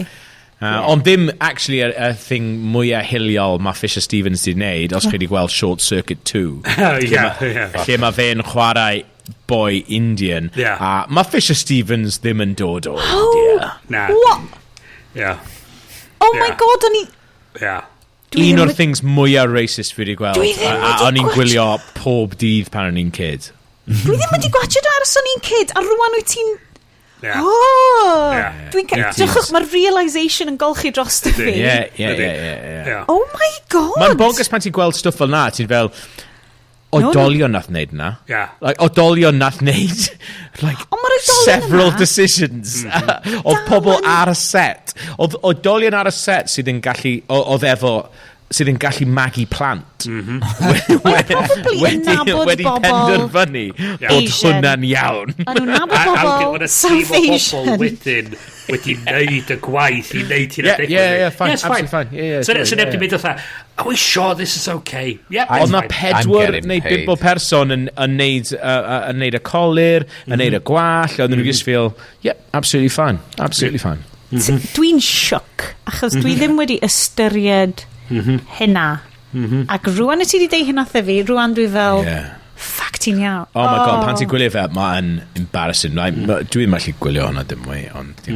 Ond mae'r un peth yn y ffilm yma hefyd, lle mae gen ti harmonica playing toad, sydd pan mae o'n cael ei devolfio, yn troi fewn i dinosaur, a ddim mushroom, a mae gen ti mushroom character. What the hell's going on? What the hell? Toad. Mae pawb yn gwybod toad yn mushroom. They done Toad the Dirty yn hwn. Yeah. Oh my god. Ti'n mynd eisiau clywed am y trivia gore nes i darllen amdano Toad, right? Okay. So mae Toad yn cael ei chwarae gan Mojo Nixon. Sydd yn fel rockabilly artist. So ti'n mynd yma'n neud y can na? Like, so artist go iawn yw Mojo Nixon, iawn? Right. Ti'n gwybod pwy nhw eisiau i chwarae Toad, a nath e dweud na? Tad Miley Cyrus, beth yw nhw? Billy Ray Cyrus. Better. A country singer na hefo plats. Ddim Tom Waits o nhw. Nath nhw generally gofyn i Tom Waits i fod yn Toad. A fi'n meddwl, oedd Tom Waits yn, achos oedd Tom Waits yn 1993, actually, yn Bram Stoker's Dracula. So oedd pawb yn gwybod Tom Waits, he's doing a bit of acting, isn't he? Now ni gael mewn Super Mario Brothers. Tom Waits Jesus, mae fi ail-wylio Bram Stoker's Dracula, rwan? Mae Bram Stoker's Dracula yn anhygo. Ond, like, nath Tom Waits say, na, i fod yn Toad yn Super Mario Brothers film. Mae loads o fel casting what-ifs efo Super Mario Brothers. Ar un gore, mae Tom Waits yn amazing. Oedd Tom Hanks, oedd e'n dewis cyntaf i bod yn Luigi. Ond, oedd e wedi bod yn Joe vs the Volcano, a oedd e wedi bod yn Turner and Hooch, oedd e'n massive flops. So the studio dweud, we can't have Tom, we can't have Hanks in, you'll fuck this up. Ond nes i glywed stori arall fod Luigi yn y ffilm be bynnag di enw'r actor Tybalt yn John Leguizamo. Nath o droi lawr fod yn love interest Tom Hanks yn Philadelphia i fod yn y ffilm yna. I wneud hwn. Unbelievable. Ond, meddylia'r set, ti'n creepio fewn i'r fungus infested.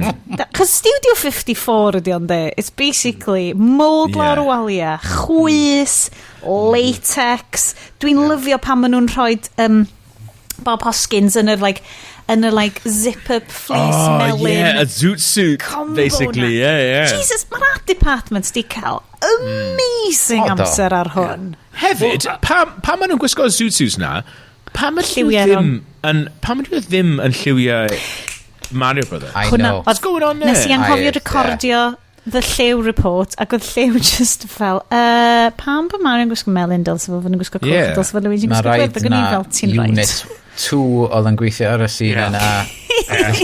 Unit cluda. Mae hwnna mor weird, achos byddwch chi'n meddwl jyst fel, ti'n bod, o fi wastad yn lyfio fe ar Smallville, right? O'n i'n huge fan o Smallville, achos o'n i jyst yn lyfio gweld Superman yn gwisgo fel really blue jeans a Chris really goch. Fel pob wythnos. A fel pob wythnos o'n i jyst yn lyfio y ffaith when i'n gweud, sut mae'n mynd i gwisgo glas a coch wythnos ma. A byd nhw'n dod mlaen, like generally fel, he's wearing a red hat this week. O'n i'n meddwl, generally, dylse wardrobe nhw ar y ffilm ma di bod yr un peth. Mae Luigi wastad yn gwisgo gwyrdd, mae Mario wastad yn gwisgo coch. T-shirt John Leguizamo oedd o just basically peak 90s, oedd o fel yin-yang efo fflamau yn dod off o fo. Oh my god, Oedd Ian Snow's yn Machynlleth maen nhw dal yn gwerthu sy'n. Mae Ian Snow's yn Machynlleth yn peak hippie wear. Fi'n gwybod faint wyt ti'n gwybod am Machynlleth Gav, ond mae Machynlleth yn hippie central. O'n i yn coleg yn Aber, so dwi'n gwybod dim yn fach yn am Machynlleth. Coleg yn Aber, o'n ni'n ffilm o teledu yn Aber. Respect.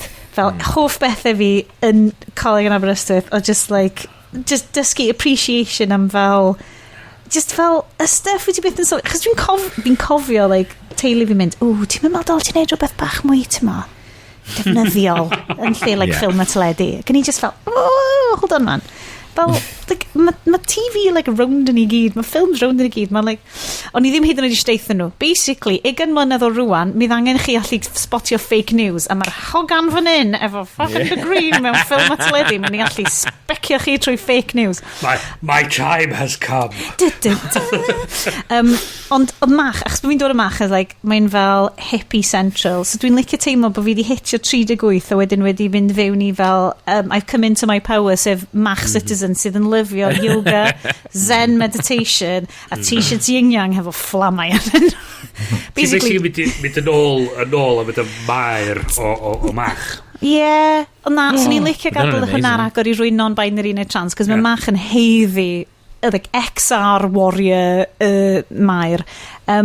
Ond fi genuinely'n teimlo, pan o'n i'n tyfu fyny, o'n I so fewn I, o'n i'n llosgu incense continuously yn llofft fi, o'n i'n lyfio'r stuff na gyd. A wedyn nes I fel mynd I coleg a trio bod yn grown-up am fel 15 mlynedd, a wedyn kind of mynd, actually, dwi'n lyfio'r stuff yma, dwi wedi regresio dros 2020 yn ôl I fel zen Mach. Anyway, dyn ni'n ôl hwnna.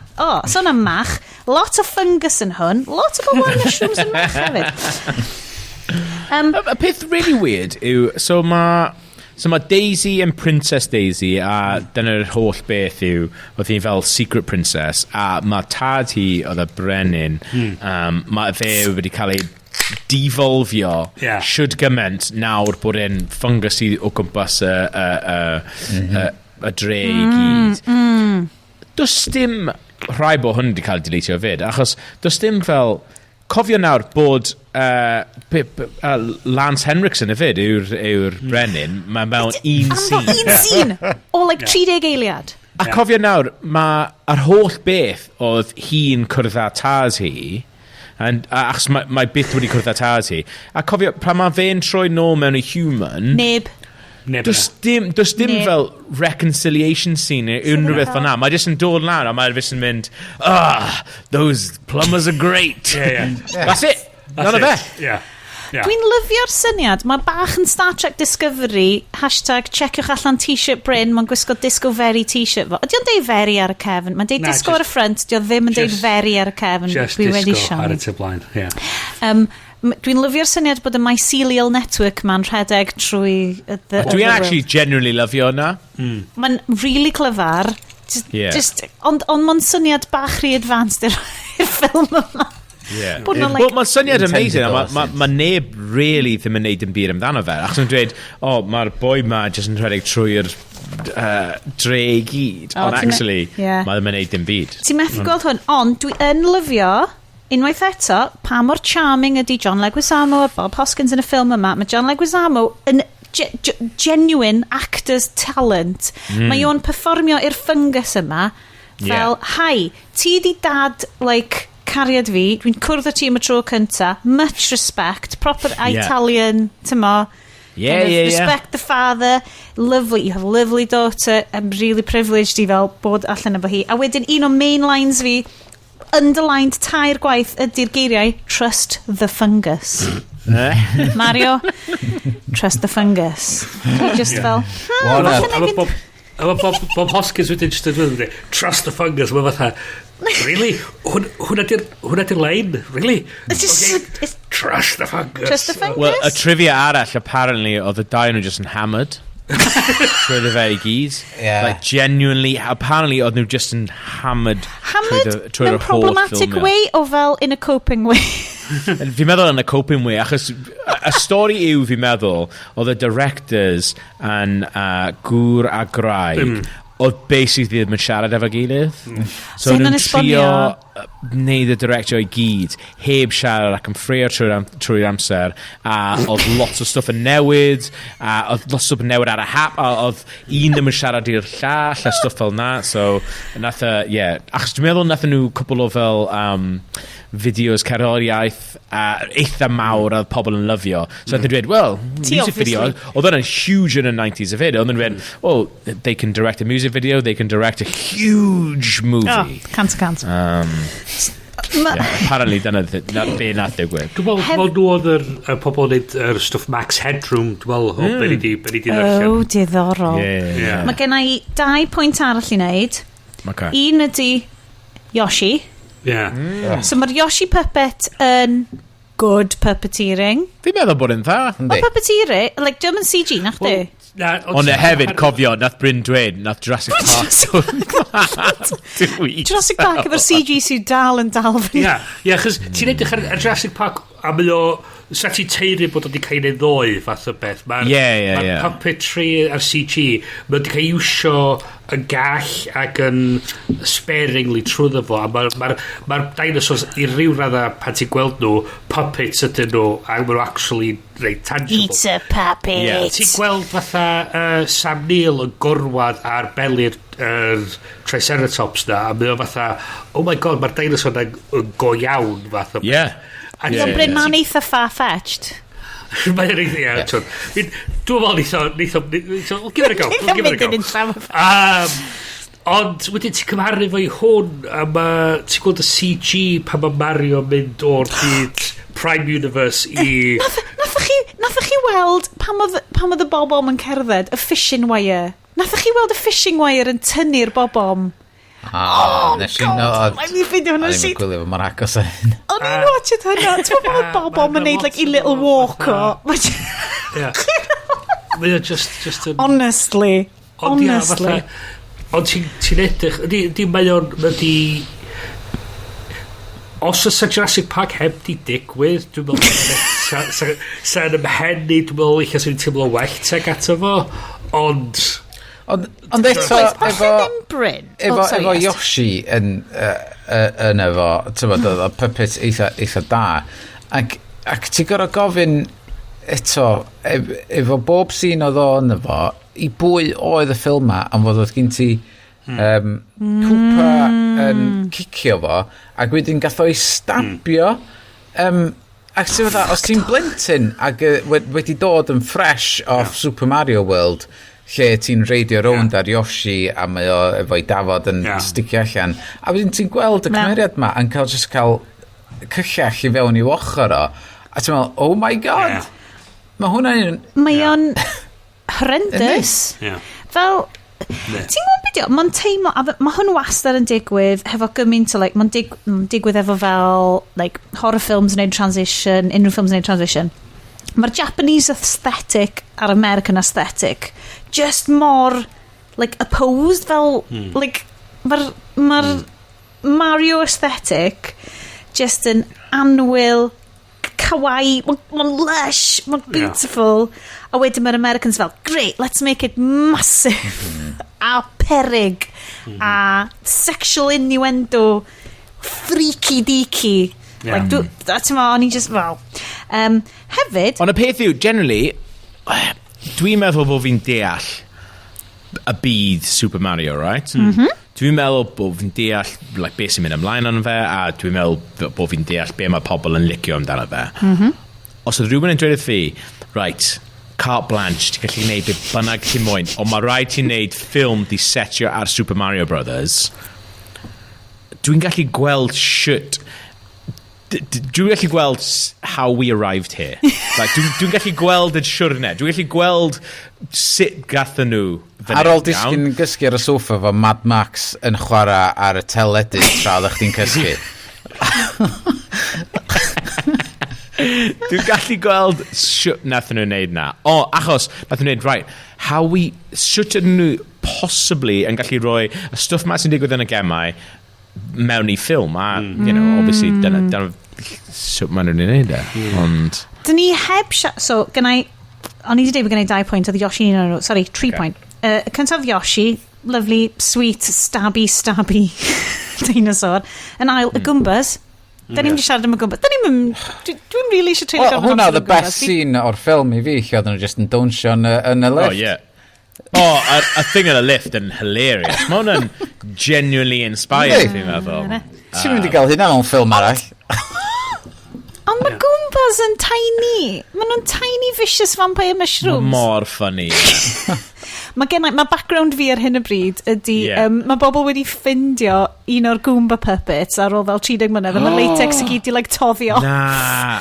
Dyna beth yw e. Oh my god. O'n i'n meddwl na rwy'n di trio ailgrenu efo melon o ddo. Na, maen nhw wedi ffindio nhw, a mae'r latex i gyd wedi, ripio off nhw. Ond dyna di literally beth breuddwydion fi. So, noson ar ôl watching on, neithiwr, dyma. Dyna beth sy'n... O'n i'n meddwl bod oedd e fel, this is bad cosplay, neu beth fel na. Achos, dwi'n cofio, o'n i'n really, un o'r hoff ffilms fi yw Halloween. A pan nath yr un yn newydd do mas, dwi'n cofio, darllen rhywbeth efo David Gordon Green, y boi oedd yn neud yr un newydd. A nath e dweud, nath nhw cymaint o ymchwil mewn i siwt yn union fydda'r mwgwd na oedd Michael Myers yn gwisgo yn y 70au, siwt yn union fydda hwnna di fel toddi a fel dirywio, So, a dyna pam mae'r masks na'n edrych fel Maya yn hwnna. Ond, obviously, mae hwnna'n disgusting. Wyt ffricwch chi mas. Oedd yr un peth arall i dweud, so oedd Toad fel Goomba wedi dod i roi bwyd i Daisy. A mae hi'n troi rownd fatha a dweud, dwi'n vegetarian. A so, mae o'n wandro off. A mae wedi dweud yn cynt yn y ffilm, sgyn ni mae'r nodda, mae'r mammals di cael nhw i gyd. 5 munud wedyn, mae o'n dod yn ôl efo plat o steamed veg. Steamed veg. A ti fatha... Sweet. What? Mae hwnna fel yn Lord of the Rings pan maen nhw'n dweud, looks like meat's back on the menu. It's like, sy'n ma fe'n gwybod amdano menus? Yeah. Why? How is that? Mae fe'n orc. Gath e geni fel 48 hours ago. Yeah. Fi di gweld e'n dod mas o'r fel fucking orc eggs. Ond oedd mi fewn i'r cadar a i fewn i'r enhancement mode. Yeah. A mae fe nawr, apparently, yn gwybod amdano menus a fel, I'm on the wait list. Nes i edrych fyny, mae'r restaurant mae da ni'n mynd i nes ymlaen, mae o'n 3 Michelin stars. Mae'n amazing, yeah. Mae'n amazing, mae'n new exploration of... All the elves are raving about it. All the elves. Mae'r elves wastad fe'n i Michelin stars. Mae elves i gyd yn vegan, though. Chi'n gwybod hynna, ia? Trydydd, am pwynt mwy o pwysig fi, oedd end credit song gan... Roxette. Wan te, diddly-doo, nôl i Machynlleth yn y 90au. Hi, bawb. Roxette, massive band i ni. Joyride, sound of my youth. Basically, oedden ni yn... Gafin, fi'n mynd i wyt ti nôl. O'n i ddim hyd yn oed yn byw Machynlleth. O'n i ddim hyd yn oed yn byw yn Corus. O'n i'n byw yn Aberllefenni. Aberllefenni, teeny tiny, dim internet yna. Oedden ni'n goffo cael fel... Nathon ni'n goffo cael RAF helicopter fewn i rhoi TV aerial fewn ar top y mynydd i relay o'r signal i'r pentref fel bod ni'n cael teledu. So yna ddim loads o teledu nes bod fi tua 7 oed. So dyma Machynlleth. Oedd Roxette, massive. Oedd gan Elin Coleman, bezi fi, oedd gen i hi album Roxette a'r cassette. O'n i'n mynd i llofft hi, o'n i'n gallu gwisgo make-up hi a gwrando'r Roxette. Basically, Roxette yn amazing. I know, just, well, I was enjoying the joyride. Ond, oedd y can Roxette ar ryw rhaglen ma, ryw ffilm ma, just ddim di hitio fi. O'n i just fel, it's lower tier Roxette. Nath y can Roxette na cael ei wneud am y ffilm? Well, oedd o just yn deud oedd o'na fel big thing, ond fel big thing ar y diwedd, Roxette. Ti'n fel, achos dwi'n meddwl bod so a hefyd mae na Everybody Do the Dinosaur. So, oedd y ffilm ma yn cael 2 sengl? Hefyd? No way. Big... Roxy Music oedden nhw'n chwarae oedden nhw'n chwarae Love is the Drug yn yr Studio 54. Ac o'n i just fel, well, who knew? Bod hwnna'n massive, bod Roxy Music yn fawr ochr arall. So guys, fi just mynd i ofyn i chi, fel ni wastad yn, achos fi wedi dwy'n hwn o The Flophouse podcast, oedd hwn yn good bad movie, oedd hwn yn bad movie, neu oedd hwn yn movie oeddech chi sort of wedi licio? Generally, fi'n gwybod o ti'n sôn am yr ffilm Assassin's Creed, achos rhaid i fi wneud dim bach o gwaith efo hwnna, so rhaid i fi wneud, nes i cyfweliad efo Marion Cotillard a Michael Fassbender am y ffilm na. Ond mae'r ffilm na yn fucking boring. Ond mae hwnna ar list ni. Mae'r list ni ar gyfer y show. Mae mor fucking boring. A mae mor diflas. Be galle fo fod, ie? A fi'n meddwl, efo hwn, di o ddim yn diflas, achos mae pob golygfa ti'n meddwl, how the fuck was this made? Like, generally, o'n i'n dweud, like, sut nath... Oedd na un golygfa. Ti'n meddwl pan mae Mario a Luigi yn trio fel devolfio Cooper am y tro gynta. A maen nhw'n mynd i fe nôl, a mae Dennis Hopkins yn mynd, plumbers! A stuff yna. Dwi ddim yn gallu stopio dychmygu. A director's yn mynd, cut!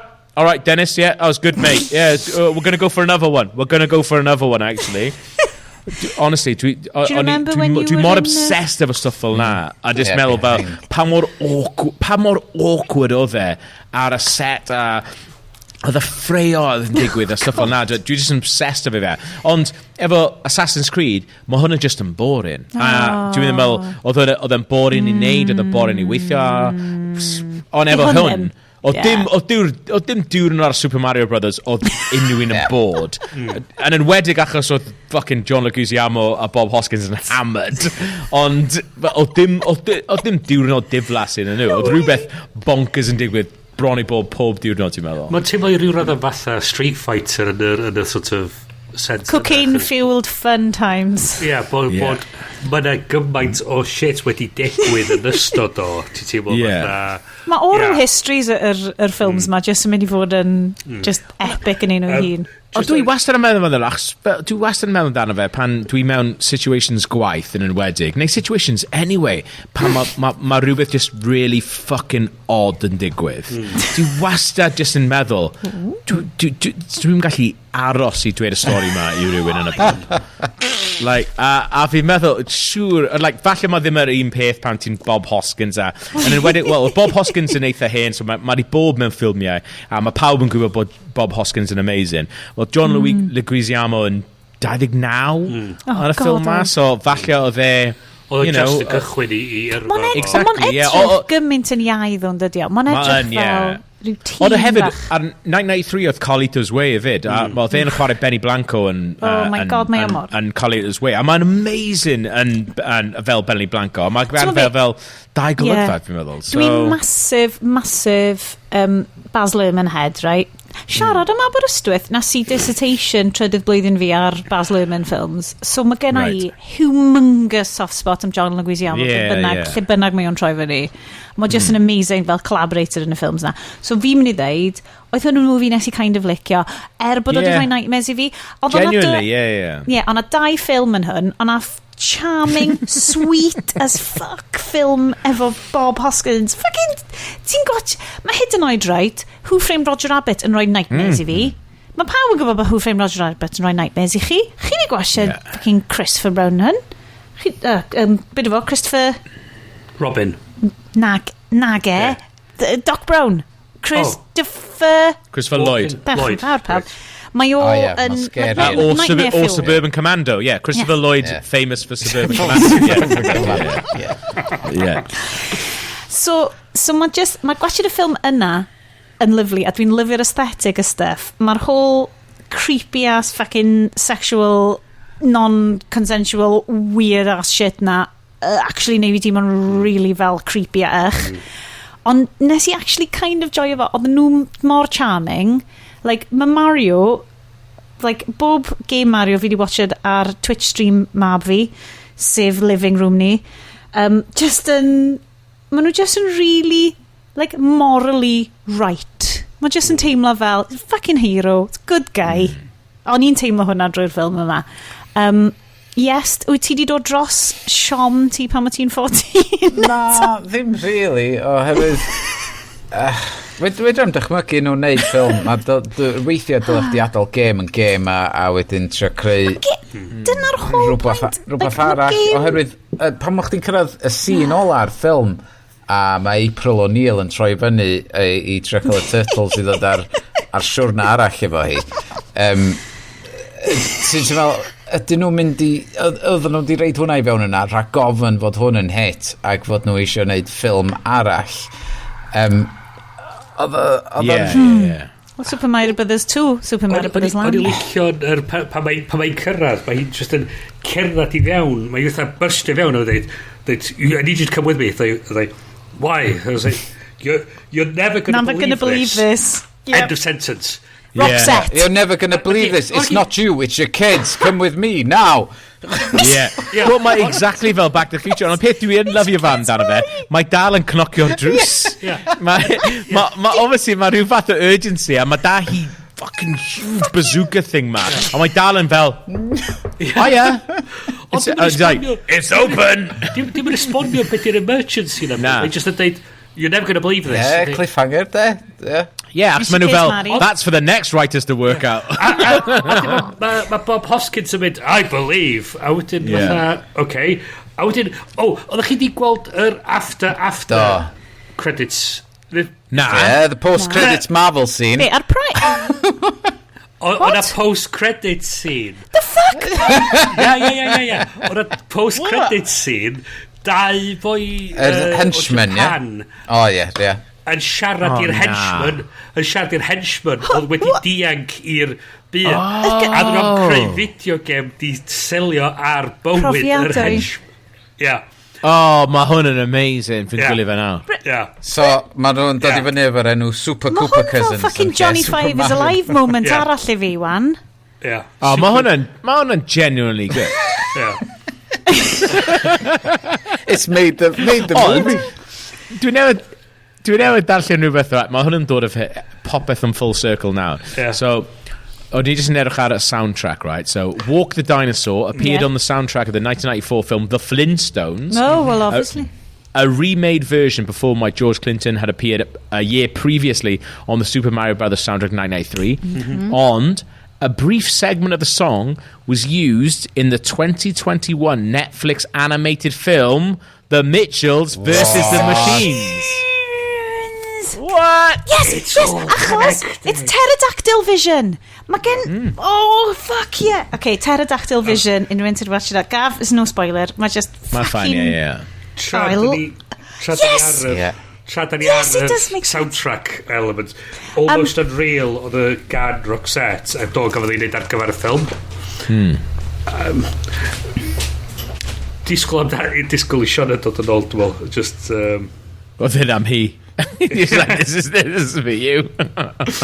Gwneud i fynd? Oh my god, my mod bungalow. Toilets, dwi'n meddwl. First in. First in. O, eisiau. Hang on. Let me time code. Yeah. Dwi'n nhw i ffi allan un o'r pobl da'n neud un o'r cynnion ar gyfer hwn, a mae o fatha just yn fatha chwalu meddwl fi chydig bach. Ond ia, Walk the Dinosaur. Ond ti'n meddwl bach yn on the nose ar gyfer y ffilm a fatha, pam sy'n nhw'n neud can o'r enw Walk the Dinosaur? Fatha, just walking, sy'n nhw'n galw fod e. Let's walk the ass, fatha. Chos dyn nhw'n mynd walk like an Egyptian. O'n i cael y thing arall allan o'r ffilm hefyd. Os oes a cwpa wedi cael ffordd i hyn a wedi neud i drosodd, a di mergio'r byd a wedi devolfio yr humans i gyd i fewn i monkeys, fysa fo ddim di just troi fewn i Planet of the Apes. Wel, iawn, ni'n. Na, ti'n gwybod bod hwn yn shared universe. Siarad, Almost Unreal oedd y gan gyn Roxette. Class. Gafodd ei sgwennu ar gyfer y ffilm. Oh, special. Mae yna can arall ar y soundtrack o'r enw I Want You, sydd wedi cael ei gan Marky Mark and the Funky Bunch. Oh, Jesus. Mae wedi cael ei sgwennu gan Donnie Wahlberg. What? Dwi'n mor falch bod bobl eraill yn neud ymchwil. Donnie Wahlberg, Fi'n mor falch. Donnie Wahlberg, Guys. Y thing arall, just un peth arall am y music, am fod oedd y music yn really stick allan i fi on y soundtrack Alan Silvestri. Fod, os a'ch di'n reid hwnna ymlaen, cyn i unrhyw un gweld y ffilm, a just dychmygu'r ffilm ti'n mynd i wylio ar ôl gwrando ar y music yma, dydy o ddim...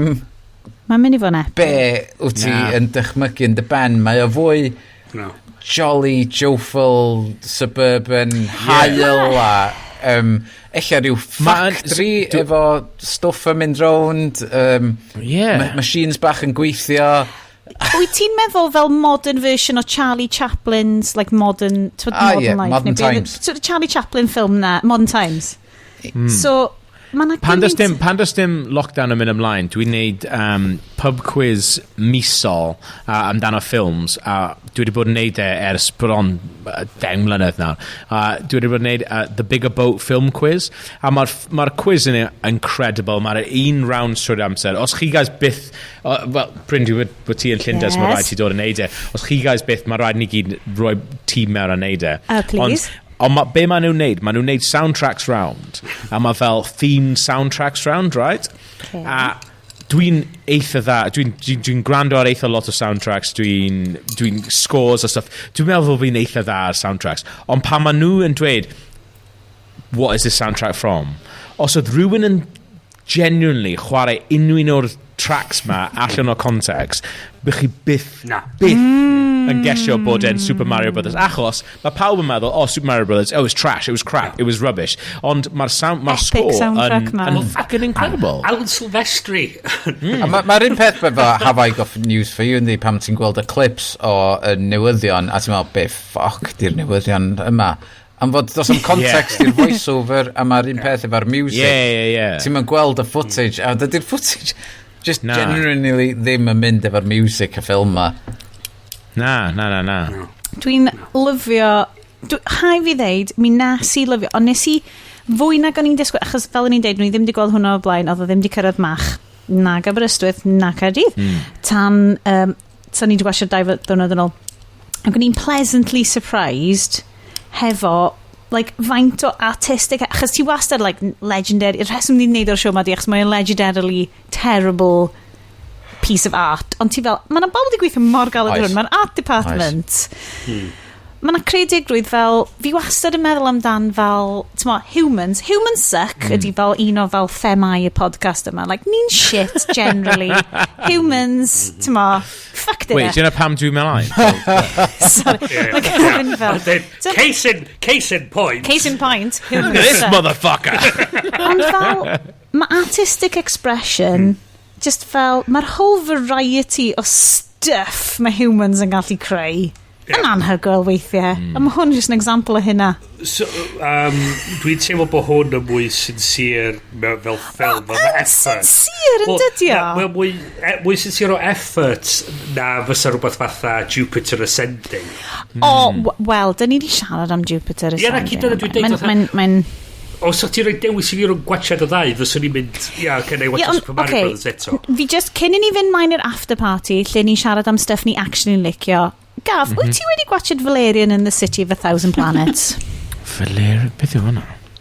Dio heb di. Os diolch yn gwybod off the top, diolch yn gwybod. Oh my god, na! Gavin? Not only dwi wedi gweld oedd hwn yn y ffilm gynta es i a cario fi. Yes! I bet bysa Clara'n bloody caru hwn. Please deda bod hi'n lyfio fo. Na! Os mae'n fucking shit! Gavin! Genuinely. It's insane and beautiful. O'n i'n neud bach o waith ar fe, so ges i tocyn i'r premier Valerian in the City of a Thousand Planets. Wastio fo with a bad attitude. So, ond o'n i efo, o'n i efo open mind, o'n i yn gwybod dim byd amdano fe, a mynd mewn i weld e. Nes i, obviously, o'n i'n meddwl, oedd e fel 3rd, 4th date, rhywbeth fel na, efo cariad fi, a ni fel... Serious one. Yeah, so I get these invites to these premieres now and again. So ni fel mynd â hi, a ni'n cerdded lawr, oedd e ddim yn red carpet, nathon nhw the blue carpet, achos mae'r lliw glas yn rhywbeth huge yn y ffilm. Achos mae'r lizard yn shitio pearls glass, Yeah. So ni'n cerdded lawr hwnnw, oedd hi'n more excited, oedd hi fel, this is the first premiere I've been to. I was like, well, I've been to at least 4 others, so... a wedyn, mynd â hi'r ffilm ma, a oedd ni'n just fel, this is the worst thing I've ever seen. Vindication. Mae'n Valerian, mae o'n tectonic plate. Dwi'n meddwl, Mae o'n tectonic plate. Oherwydd oeddech chdi efo'r expectations ma ac isio impresio dy gariad, ac wedyn oedd yn troi allan i fewn i fod y thing ma oedd yn letdown massive. Oedd yn 4th date, o'n i eisiau siag ar diwedd. Oedd dim siag yn digwydd ar ôl Valerian, oedd e? Ond mae Dane DeHaan mor sexy, God sake. Da ni di bod trwy hyn, a Dane DeHaan oedd yr peth oedd yn gadael yr holl peth ffocin lawr. Mae Dane DeHaan fel y boi na, dim gwybod os chi guys yn neud babysitio yn pentre chi, ond mae Dane DeHaan yn edrych fel pob plentyn nes i babysitio an yn maes o cwma. Like, genuinely. Malnutrition. Mae fod i fod yn fel hero. Basically... Mae'n deud i ti mae'n gymaint mor hapus dwi clywed beth ti'n newydd dweud. Mae Iest yn fi yn credu bod yn gonzo masterpiece, a bod Bryn wedi camddeall do, a obviously ti rwan wedi supportio Bryn in his just... a gweddwael tuag at y ffilm. A Geostorm ydy'r llall. Geostorm. Dwi heb gweld Geostorm, ond dwi'n gwybod exactly beth yw e. Gav, mae Geostorm yn good film i fel perswadio ti bod humanity werth i achub, achos ydy humanity yn gallu creu rhywbeth fel Geostorm gyda genuine, mae yna rhywun wedi genuinely meddwl Geostorm, he's a hero. But what? Mae cast a Geostorm yn fucking stupid. Andy Garcia, Ed Harris, Richard Schiff, Robert Sheehan. Mae hwnna cyn ni fucking Gerard Butler, Jim Sturgis, Abby Cornish. Gesha be. Zazie Beetz. Jesus Christ. Gesha be, mae Ed Harrison bad guy. Mae Ed Harrison, Oscar winner. What a twist, mae Ed Harrison bad guy, who knew? Ie. Mae nhw'n setio fo fyny bod Andy Garcia di'r bad guy, ond mae Ed Harris hefyd yn yma. Ti just want no. Na, os mae Ed Harris yn Ed Harris di'r bad guy, obviously, fatha, dos o ddim ffordd arall i ddod digwydd. Anyway. Ydy Ed Harris yn Oscar winner? Dim am fel y Pollock film na. It's not a Bollocks film, it's a Pollocks film, boys. No. Nominations. Nominations. Fel ni, nathon ni gael British Podcast Award, a nathon ni just gael Silver, Gav. Wyt ti'n gutted am ni? Wel, dwi byth wedi cael nominations. No, chi probably cael un. Just gnad yn Cymraeg. Fucking easy peasy. Gael nomination with. Mae'n amazing, actually, bod hwnna'n bodoli. Allai'n credu rai. Nathon ni gael nomination. Be nath ennill? Boi arall yna'n Llundain. Ellis James. Oh, yeah. A thing na nath neud fel 2.5 episodes o BBC, yeah. Good for him. Nath o'n neud podcast amdan bobl sy'n siarad Cymraeg tu allan i Gymru, a fel, faint mae'n anodd ydy hi siarad Cymraeg pan ti ddim yn Gymru. Gyda ni fel, hei, ni'n siarad Cymraeg yn Gymru. Mae hwnna'n really anodd hefyd. Dyn gyrna fod. Moving swiftly on. Mae Ed Harris byth... Mae wedi cael nominathio am what was it? The Hours. And The Truman Show, obviously. Mae'n amazing yna. Nes i dangos Gone Baby Gone i cario fi cwbl o blynyddoedd yn ôl. Ti wedi gweld Gone Baby Gone? Yeah.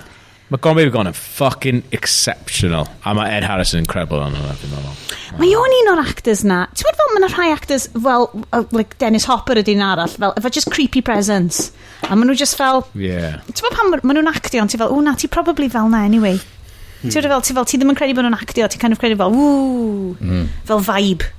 Anyway. Os ti wedi bod yn Apocalypse Now, dyna ni, de. So dyn ni wedi symud mlaen i actual darn o show lle mae bobl yn cael siarad am pethau maen nhw'n hoffi, pethau sy'n dda, pethau sy'n artistically merited. Oes na unrhyw un efo rhywbeth maen nhw'n really eisiau dweud gynta? Be chi really di dwlu yn y mis diwetha? Come on, guys. Palm Springs? Na? Fuck yeah. Oh, what a film. Mae'n amazing. Cari fo. Absolutely cari fo. O'n i'n methu coelio fod o wedi cymryd mor hir i fi i wylio fo, ond mae wedi cymryd hir i gyrraedd y UK, dwi'n meddwl do. 100%. Cos hwnna'n cael reviews fel, diwedd blwyddyn diwetha? Ac so, o'n i'n trio foidio bob dim i wneud efo, ond fod oedd o mor hyped i fyny ar Letterboxd a Twitter, ac oedd pawb yn siarad amdano fo, ond yn America wrth gwrs. A wedyn rhywsyd oedd yn rhai bobl yn cael access iddo fo yn y wlad yma, ac o'n i'n dweud, wel, maeth fi jyst anwybyddu bob dim sydd wedi'i wneud fo, a ddim yn gwybod yn byd amdan y stori na'n byd. Do'n i'm yn hyd yn oed gwybod na, spoiler, time travel movie oedd o, pam nes i reid ymlaen. Ond mae hwnna'n genius ffordd i gychwyn y ffilm yna, cys ti'n cychwyn y ffilm yna'n mynd, what the fuck fo'r boi ma'n neud. So, oedd hwnna fatha, dwi'n fan masif o Groundhog Day, a just i gael go arall ar sut i wneud hynna mewn ffordd mwy newydd a spin wahanol arno fo. Os i'n fwynhau bob eiliad arno fo, o'r ffwrdd modd. 100%. Fi'n meddwl, y peth o'n i'n lyfio amdano fe, dwi'n lyfio Groundhog Day, ond os ti'n gwylio Groundhog Day nawr, mae'n cymryd awr, basically, i esbonio y time loop. A y peth dwi'n really lyfio amdano hwn yw, mae na fel rhyw fath o assumed knowledge. Bod nhw'n gweld, like, ti'n meddwl, ti wedi gweld ffilm yna, ti wedi gweld sut mae time loop yn gweithio, ni'n mynd i dumpio ti right yng nghanol a just dweud, right, mae time loop yn digwydd, a dyma fe. Achos ti'n mynd mewn yn y ffilm, y time loop gyntaf, basically, un person. Ond mae yna un person sydd wedi bod yn gwneud time loop am blynyddoedd. Mae hwnna'n amazing. Pan maen nhw basically dweud, dwi wedi anghofio fel be oedd bywyd fi fel, a ti fel, fuck, mae stakes yn amazing ar hwn. Mae J. Jonah Jameson yn great yn efo. Yeah, a dyna'r peth, dwi'n meddwl bod y ffilm just yn... Mae ddim yn ffuck o gwmpas efo... Mae na ffilm really wael o'r syniad ma, a mae wedi cael ei wneud gan, you know, y pobl sy'n wneud shit rom-coms a stuff o'na. Ond, yn y dwylo maen nhw'n wedi wneud fucking ffilm a'n hygol o fe. Dwi'n dwlu nhw. Ti'n meddwl bod o'n fel... Mae'n proper fel lockdown neu mae'n like pandemic... Obviously, ffilm sydd wedi like, cael ei greu a possibly ffilmio, fi ddim yn siŵr am y stori, like, cyn y pandemic. Ond pan ti'n troi fewn i like, Bryn What Is Time Salisbury, fel, mae Palm Springs just fel, fuck yeah, like, beth oedd bywyd ni cynt? Like, be ni'n neud cynt? Like, beth...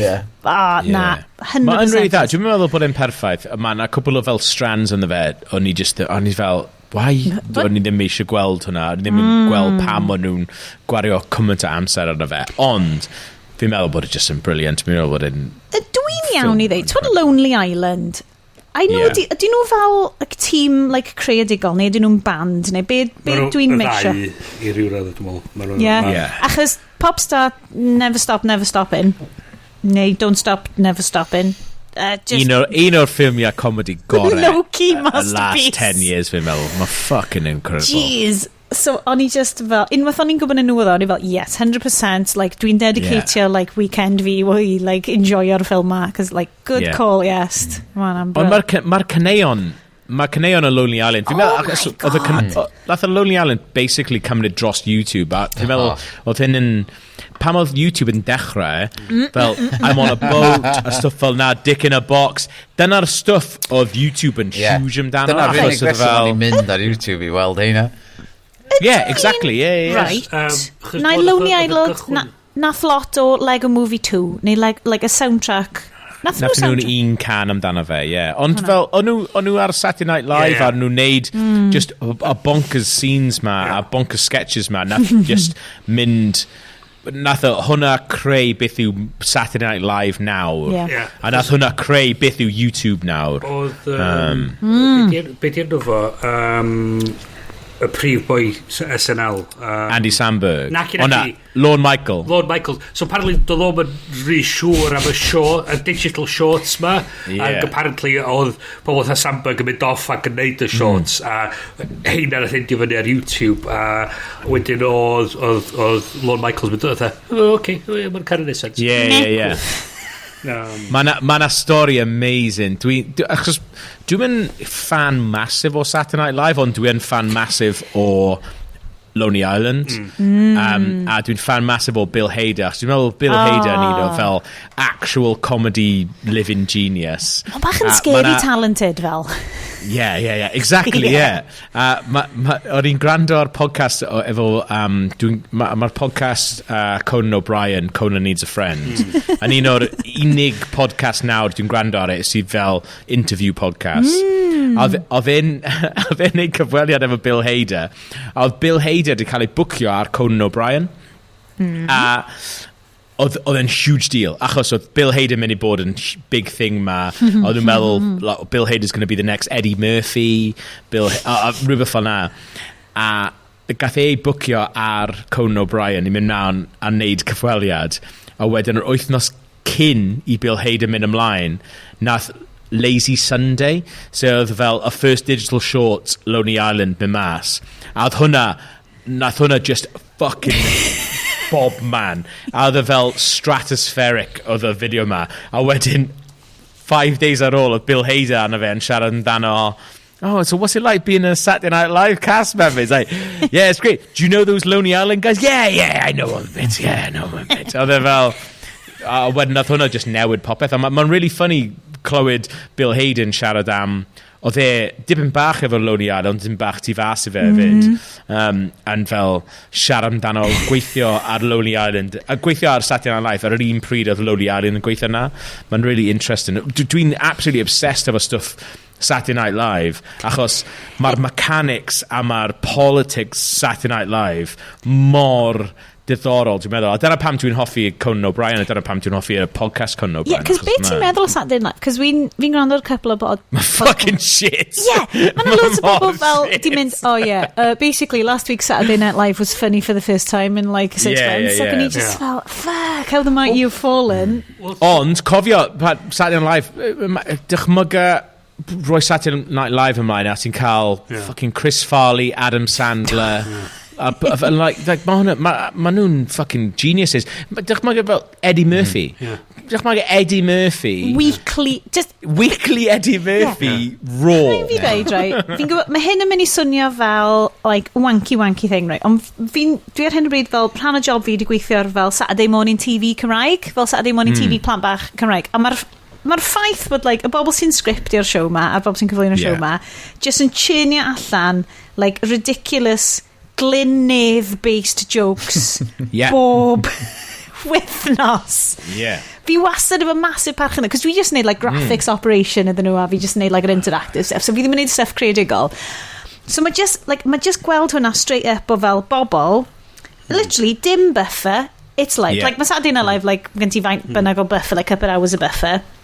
Ond fel, mae gen i gymaint o parch yn bobl sy'n fel, fi'n mynd i wneud ti chwerthin yn fyw ar bore di Sadwn. So, a hefyd mae hwnna i blant hefyd. Oh my god. Like, un o'r jobs cyntaf fi yn gweithio am rhywbeth o'n i eisiau gweithio ar, oedd gweithio fe i'r official Nintendo magazine. So, oedd hwnna, o'n i'n ysgrifennu stuff a neud videos ar stuff, oedd fel yr age limit of 13.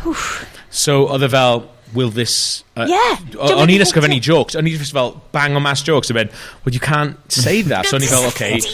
Oedd yn cymryd fi misoedd, bron o bod o blwyddyn, a ni'n gweithio ar Official Nintendo Magazine am 4 blwyddyn, ond o'n i'n ysgrifennu stuff am 6 mis, and Gav, you're not getting it, like, mae rhaid ti bod yn like, yeah, well done, you're really funny in that one joke.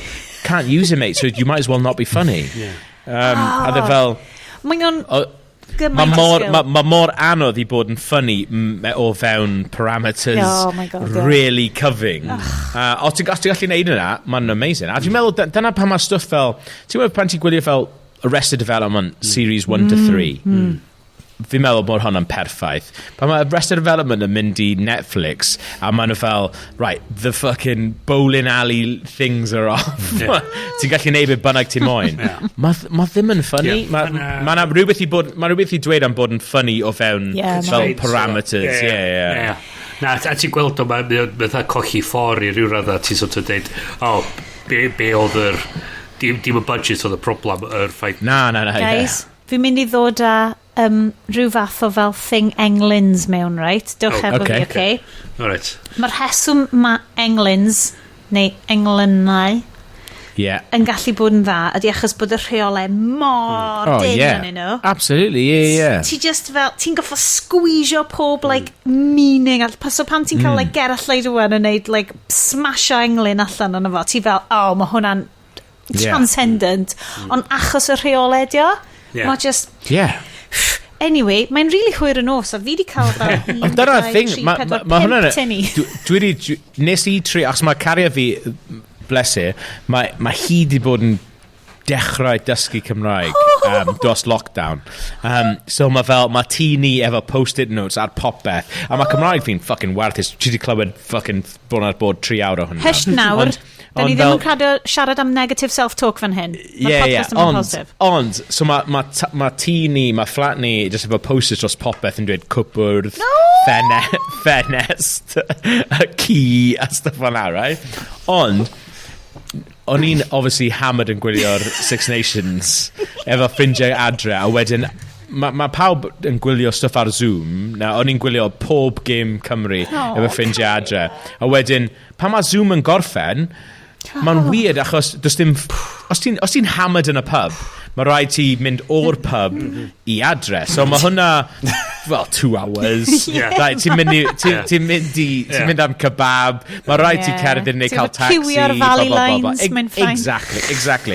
Ond pan ti'n hammered yn y tŷ ar ôl i Cymru fucking hammer o Lloegr A fi yfed fel fucking 14 beers. A fi'n wrecked. Does dim lle I mynd. So, o'n i just yn mynd yn bonkers ar YouTube. O'n i'n gwylio... Max Boyce documentaries. Ddogfennau a stuff o'na, just roi ymlaen. Achos oedd cariad fi'n dysgu Cymraeg, oedd hi'n gwylio eitha lot o'r stuff. A ni'n trio esbonio hi. Fi'n meddwl, obviously, o'n i'n hammered and trio esbonio hi. It was like, the thing about England's, right? Like, I'm not fucking about, love. I'm not being fucking funny. But like, it's fucking hard. It's really hard to do it. Like, and if you want to fucking do it properly, like, this stuff is fucking beautiful. And he felt, yeah, it's good. Yeah. Clara, this is Geralt. Geralt is a great friend of mine.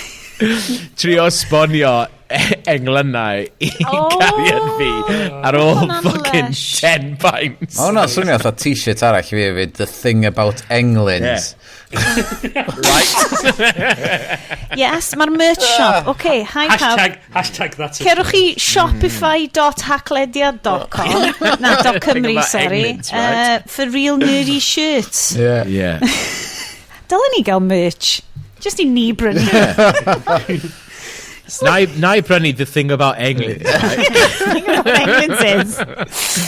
Ond ma fel na, dyna pam, fucking hell, o'n I fan hyn o Palm Springs. Yeah. So. Oh yeah, mae Palm Springs yn englyn o ffilm. Ti'n mo, mae na reole, cyfing, mae na fel bwa saith really peryglus. Mae'n fel bod mewn priodas. Chi'n cofio priodas? Chi'n cofio?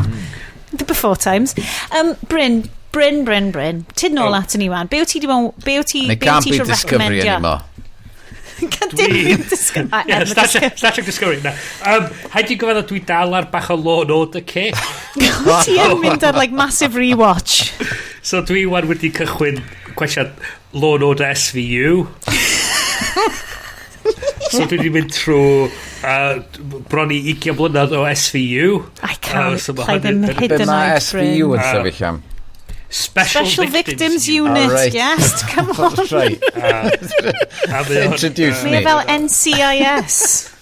Mae o'n weird ac yn fatha ffaith bod mae Iest-T yn chwarae detective yn yr Sex Crimes Division o'r New York Police. Sorry, di hynna ddim yn ffynnu, mae'n sorry. A ti fatha, okay. Mae Iest-T yn pa ffilm oedd o'n efo... So dwi'n gallu dychmygu fan hynna fod oedd mewn ffilm fatha detective yn y 90s. 21 Jump Street, 22 Jump Street. Yeah, dwi'n meddwl hwnna. Fatha just y syniad yn efo. So, chi'n gwrando ar Blank Check?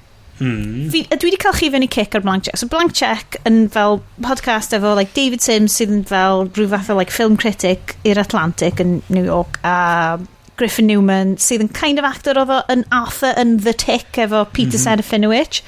Okay. A maen nhw'n neud fel podcast bob mis a maen nhw'n just neud filmographies cyfarwyddwyr. A mae Griffin Newman yn dod allan bob yn hyn fel like fel mae Gav wedi bod yn neud ar y podlediad yma fel here's the stories from famous people and stuff. A wedyn oedd wedi mynd so basically I was on dwi'n credu na SVU oedd arno oedd yn mynd I had to act like a hacker sometime ac oedd Ice-T okay so oedd Ice-T yn fel goffod like interrogatio so oedd nhw wedi neud y scenes lle oedd Griffin yn neud like scenes lle oedd Ice-T yn neud like dialogue oedd yn like very good like PG TV a wedyn oedd nhw'n neud like a reverse shot of a Griffin ac oedd Griffin di mynd he basically stood there calling me a motherfucker like trwy'r whole like reverse shot so that, like amazing. I didn't have to act scared I was just really scared New Jack City oedd New Jack City yeah Mae'n un arall dwi'n edrych ymlaen I weld ydy cyfres o'r enw Modoc. Oh, fi di clywed am hwnna. Oh, yeah. Dwi'n edrych ymlaen I weld Mae'n edrych fel Pinky and the Brain in a jar thing. Ie, fatha un o'r cymeriadau Marvel ydy o, fatha floating giant head sydd hefyd yn mad scientist. Relate, I can relate. Diolch. Ia, ac mae o'n mae wedi cael animatio yn y sort of style Robot Chicken, ond ddim quite. I love you, Robot Chicken. Mae o'n, mae wedi creu fatha ffordd newydd o wneud yr animation sydd ddim quite yr un peth, ond mae o'n mynd i'r fatha, mae gen ti John Hamm yn y period mewn un bit fel Iron Man. Y llais Iron Man. A mae'n just fatha Modoc mae'n troi allan fatha yn ystod y dydd mewn supervillain, yn y nos mae'n mynd adra i'w deulu fo, a mae'n rhaid o eisiau cael ysgariad, a mae'n fatha trio ennill i nôl fath o beth, a mae'n just fatha mae'n cymeryd yr Mae'n un o olygfa sydd fyny ar y well, a mae'n fatha mynd trwy rhyw twnnel ma, mae'n troi fyny yn ei garage o, a mae'n mynd, os yna neb di mynd ar bins allan. A wedyn mae o'n, fan wedyn y golygfa nesaf fod eisiau tynnu'r bin ma allan. Ydy o'n brain mewn jar? Dim quite, mae o'n fatha just pen. Mae'n gallu cerdded a stuff, pen anferthol.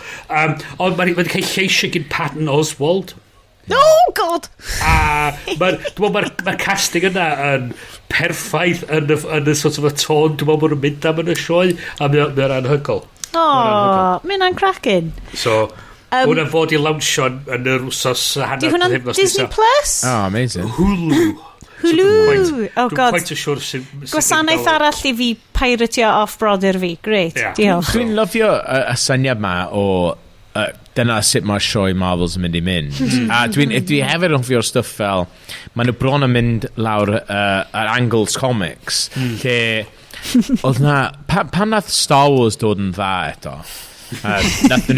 nath nhw dechrau wneud fel a Star Wars comic a nath nhw dechrau wneud Vader comic a oedd Kieran Gillen yn ysgrifennu hwnna a the whole thing amdano Vader oedd fel mae Vader and Star Wars fel New Hope a stuff ni'n gweld Vader like on his worst ever day ond mae da fe eitha lot i wneud so fel bod ni'n gweld like, you know, that might be his top line am y diwrnod mae fe hefyd yn cael lot o other stuff i wneud a dwi'n lyfio'r syniad na yn enwedig yn stuff Marvel pan you know, mae hyn yn digwydd a mae hyn yn digwydd ond hefyd mae yna loads o heroes Marvel sydd ddim yn yr Avengers a mae nhw gyd yn gweld hyn yn digwydd and fel well, we're not Avengers, so we're not getting involved, really. Just as love you now. Or Eddie Izzard, Death Star Canteen. Mae pawb yn gwybod. Hwna oedd be gath fi fyny. Oedd chi gyd wedi mynd i YouTube i watch it Saturday Night Live, a ni wedi mynd yna i watch it Eddie Izzard. Dyna nes i fwynhau fwy am... Dych chi darllen Tag and Bink na Star Wars? Na. Mae yna 3 comic Tag and Bink i cyd-fynd efo New Hope, Empire a Return of the Jedi lle nhw di'r Stormtroopers yn y cefndir ac fod nhw in the wrong place at the wrong time ac mae o'n fucking amazing Dark Horse Comics nath neud o a mae o'n superb mae'r rhaid i chi ddarllen o a dyna the thing is like pan mae rhywun fel up top yn dweud fucking the gloves are off do whatever you want like mae mor funny a fi'n meddwl mae hwnna yn really free o lan pobl sy'n really creative yn just mynd ti wedi gweld be mae Darth Vader wneud am mwyafrif o dydd ond hefyd mae rhaid i fe wneud HR stuff performance reviews exactly yn cael stuff fel na Gav, oes gen ti rhywbeth bys y ti'n really licio like recommend i gyd neu like rhoi shout out like good stuff ti wedi bod yn watch neu chwarae yn ddiweddar dwi newydd fod yn ail-watcho a dwi wedi bod yn trio blwyddyn yma you really ddim ail-watcho stuff mae'n gormod o stuff I just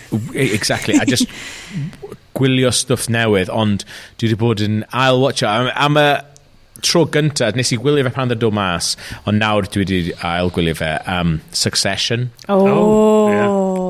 mae just clywed y theme tune yn ddigon oh my god a fi'n meddwl bod dwi wedi o fi'n meddwl pan o'n i'n gwylio Succession achos dwi'n neud thing ma efo ffôn fi os dwi'n gwylio rhywbeth mae ffôn fi mewn stafell gwahanol neu mae lan star neu beth fanna like, dwi'n gweld ffôn hygiene da iawn Achos dwi yn enwedig efo stwff fel Succession, achos mae Succession mor dense.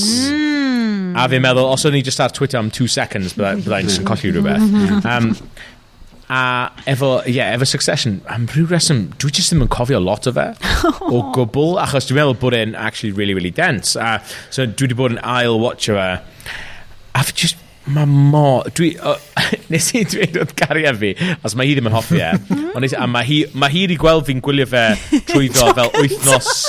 Na, mae hi wedi gweld fi'n trwyddo fe fel week by week, a nawr mae gweld fi'n ail-watcho fe, ond nes I dweud i'r rai, I feel like we're so lucky to live in a world where this has been made, you know.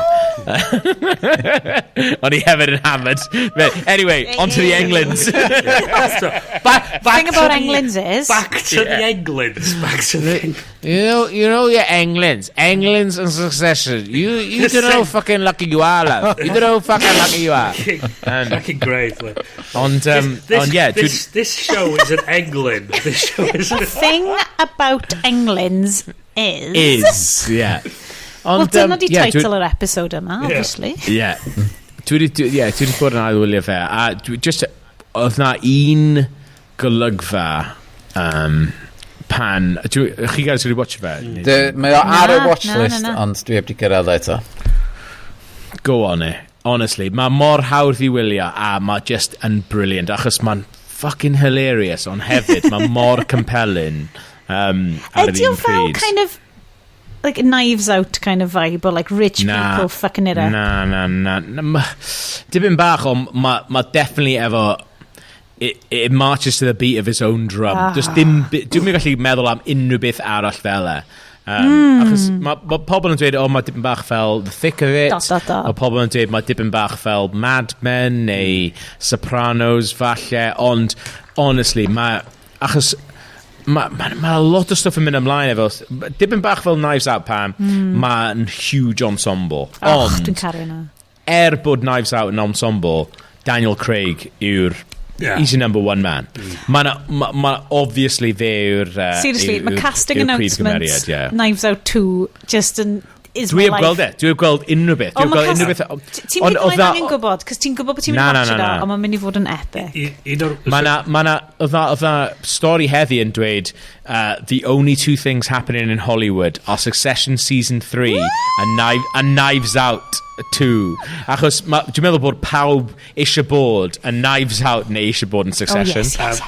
Slight aside efo Knives Out, nes I weld un o'r peth ar Twitter ond ar rhywun yn suggestio ar gyfer y Knives Out nesa Knives Out 3 dylia acen Daniel Craig newid acen holl eto ond di'r ffilm byth yn esbonio pam a Ryan Johnson yn mynd fatha that sounds like a good idea God nes I caru Knives Out lyfio'r syniad bod o'n dod mewn fatha Belgian accent neu rhywbeth dwi'n lyfio hwnna dwi'n meddwl bod mae Succession mae just yn dense achos dy'r gyd yw Succession yw pobl yn eistydd mewn conference rooms yn siarad ac yn ffreo ond dwi'n lyfio hwnna mae fel the social network all over again a mae mor weird fel na a dwi'n meddwl bod yn lyfio fe ond dwi wedi bod yn ail gwylio hwnna mae na un scene na I ddim spoiler fe achos mae cwbl o chi heb weld ond mae na un scene yn enwedig efo Rory, beth yw enw fe? Y Culkin brother sydd yn y cousin sydd yn y fe, a mae fe oedd job oedd edrych ar ôl launch satellites yn Japan a di o ddim yn mynd yn iawn anyway ond mae fe yn actio hwnna ond I fel nes I dipyn bach colli hwnna ar y first go round ond o'n i'n gweld e'n actio hwnna yn mynd mae hwn yn fucking incredible achos mae mor funny ac ar un pryd mae'n digwydd ar diwrnod priodus chwaer oh my god mae'r holl beth yn anhygol mae mor neis gwachod like bywydau bobl eraill minted yn cwmpan ddarna as opposed I bywyd y hun so ni di wneud Bryn, ni di wneud Iest, ni di wneud Gaf mae gennau like a tree Gennau tri oleg. Okay. Number 1, fi wedi gorffen nofel Grace of Kings. Right? So basically, dros lockdown, fi wedi regresio. So mae teenage Sioned i gyd wedi cael dod nôl. So ni'n siarad am meditation, ni'n siarad am yoga, ni'n siarad am llosgi incense, Ian Snow, Machynlleth hippie style. Fi hefyd wedi dechrau darllen like, epic fantasy eto. So fi massively fe'n i Brandon Sanderson, epic fantasy novels. Ond mae un fi wedi bod yn darllen yn ddiweddar ydy Grace of Kings, Ken Liu. So fel Chinese steampunk. A mae'n gael fo'n fel silk punk. Am Grace of Kings, basically, o'n i fel, mae hwn, di ddim yn mynd ddigon tofn fewn i stuff, mae'r stories, ond Jesus, erbyn i fi cyrraedd diwedd y nofel, o'n i fel, mae hwn yn epic, mae hwn yn proper, like, stuff, dwi heb darllen y blaen, mae fel Chinese opera, mae fel huge. So dwi heb clywed hyn o'r blaen, ond dwi ti'n edrych ar Amazon about nawr. 2 men rebel together against tyranny and then become rivals in this first sweeping book of an epic fantasy series from Ken Liu, recipient of Hugo, Nebula and World Fantasy Awards. Yes, hwnna di. Dwi wedi darllen y blurb ar y cefn lot o fawr pan oedd o'n y bathroom a fi'n pigo fo fyny pan cael pŵ. A di yn dda? Ti'n mo be? Mae o fel... Ti'n gwybod pan ti darllen y Mabinogi? Because, you know, ni just yn... Because bobl Cymraeg, dyn ni just pick up fyny'r fucking Mabinogi, whatever. A maen nhw fel... Pan ti'n cael dy enni, ti'n cael dy birth certificate. A ti'n cael copi o fel, englyn a fucking Mabinogi. So, mae o fel... Pan ti'n darllen hwnna, ti fel... Ond does na ddim details yn hwn. Maen nhw just fel, and this person won the battle. A ti fel, diolch yn fawr. Mae o kind of fel na, ond y fwyaf ti'n fynd mewn i'r nofel yma, y mwyaf ti'n teimlo fel... Oh god, mae'r stori just yn sweepio ti ymlaen. Does na ddim, because dwi wedi darllen stuff Brandon Sanderson sydd super dense, like American, like proper like white American kind of fantasy, lle mae popeth yn super dense a character driven and it's all very intense. Whereas mae hwn just fel, a wedyn nath hwn ddigwydd. A wedyn, mae fel person like 8 oed, like plentyn 8 oed neu ti, a wedyn nath hwn ddigwydd, a wedyn nath hwn wedi ffeitio, ac oedd o'n fucking cool, a wedyn nath hwn ddigwydd, a nath hwn ddigwydd. A fi wedi gorffen y nofel, a fi wedi just... Chos ar y canol o'n i fel, fi ddim yn licio hwn, ond I struggle trwy'r. A wedyn erbyn y diwedd o'n i fel, mae hwn yn satisfying. A wedyn dwi wedi ffigur allan bod yna ddau arall. So dwi fel, yes. Ti'n meddwl ar Goodreads, right? Dwi'n mynd siŵr os mae hyn yn wildly popular, dwi'n mynd gwybod. Ond, oedd Ken Liu yn ateb cwestiynau ar Goodreads ei hun. How sweet. So, nath rhywun gofyn. Mae'n 6 mlynedd yn ôl, right? Mae rhywun gofyn, does this book contain any sexual content or swearing? Ken Liu yn dweud, no swearing. There is acknowledgement of sexuality with the sex all off screen, so to speak. A wedyn, mae rhywun all yn dweud, I'm an Australian, I'm trying to buy this as an e-book, but it's not available anywhere except as hardcover book. Will it be coming out as an e-book here? When mae rhywun o enw Lisa yn dweud, hello, this is Ken's wife. Yes, and I'm answering on his behalf. He says there isn't an e-book deal in Australia yet. Thank you for your interest. So basically, yn blurb y llyfr yma, yn like, thanks y llyfr yma, mae'n dweud, thank you to Lisa, who saw these novels before I did. So thank you for Lisa for answering all my fucking bonkers Goodreads. Thanks, Lisa, for being the buffer between me and my crazy fans. So maen nhw, fo nath cyfieithu, like, rhywbeth fel, the 3 rhywbeth problem. So mae Chinese sci-fi yn, like, basically yn dod yn, like, massive genre rwan, a fo sy'n neud lot o cyfieithu, like, Li Shijin, a fi'n really ymddeheiro, cos dwi'n manglo fel, like, Chinese, like, alliteration, ti'n fel Chinese characters and stuff, like, mae'n really anodd cael nhw fewn i fel Saesneg and stuff. So, Li Shijin, dwi'n credu di enw'r author, a mae Ken Liu di wneud lot o'r cyfieithu, a like the 3 body problem and like like dwi di bod ar y waiting list yn llyfrgell Caerdydd ers like 3 mis i trio gael y llyfr yma, so mae fod fel wait, it's fucking prynefau, it's got to be like 20 pence. I know like, hey granda, fi ddim yn gwybod dwi'n di deud hwnna'r episode yma, dwi ar fel paid y prynu dim byd challenge am like ers pen blwydd fi. Ti'n be? So basically, fi di deud, like, am flwyddyn, fi'n mynd i trio defnyddio beth sydd gyda fi. Okay, right, ddim prynu stuff newydd, like, iwsio fyny popeth yn y tŷ a trio mynd i llyfrgell mwy. Right, dim as in... Fine, absolutely, mae'n fine. Na, as in, dylwn ni probably prynu fo, cos good book, t'wa? Like, dwi wedi prynu gymaint o llyfr y shite. Mae Ken ddim yn cael dim arian os ti'n cael yr o'r I know, right? Well, kind of cael like 5p neu rhywbeth. Like. Anyway, so dwi'n really recommendio i bobl sydd yn dilyn siarad ar y podcast ma, like y 6 o'n chi sydd yn dilyn y show ac yn meddwl fel, fi really fewn i fantasy novels, like, the Dandelion Dynasty di enw fo, right? Hwna, Nomadland. Nes i watch Nomadland on my big old telly, and I'm fucking amazing. Ydy e? Dwi'n caru fo, right? So basically, Nomadland, right, fel dwi wedi deud ar cychwyn y show yma, fi ydi like the mam, right? So fi wedi troi fyny y fam Gymraeg. Dwi wedi troi fyny the mam o'r podcast yma. Mae gwachod Francis McDormand yn torri gwell i hynna'n fyny spiky haircut, which dwi wedi cael rhan fwy ar amser. Yn byw mewn carafan, yn monio fel like, gorffennol hi ag oedd. It's fucking touchstone ar hyn o bryd. O'n i'n caru'r ffilm yma. Mae Chloe Joe yn amazing. Fi'n deud Chloe Joe achos fi wedi clywed mae like, na dyna'r pronunciation mae hi wedi gofyn amdan o ran Z-H-A-O, so like Joe, so like Chloe Joe, y cyfarwyddwr sy'n amazing. Mae hi'n mynd i wneud Eternals of a Marvel. Oh, amazing. A mae Gav yn cwsio Coco, a fi really just eisiau gweld ti'n rybio bol a hi. Coco the Super Dog, diolch Coco am fod ar rhaglen.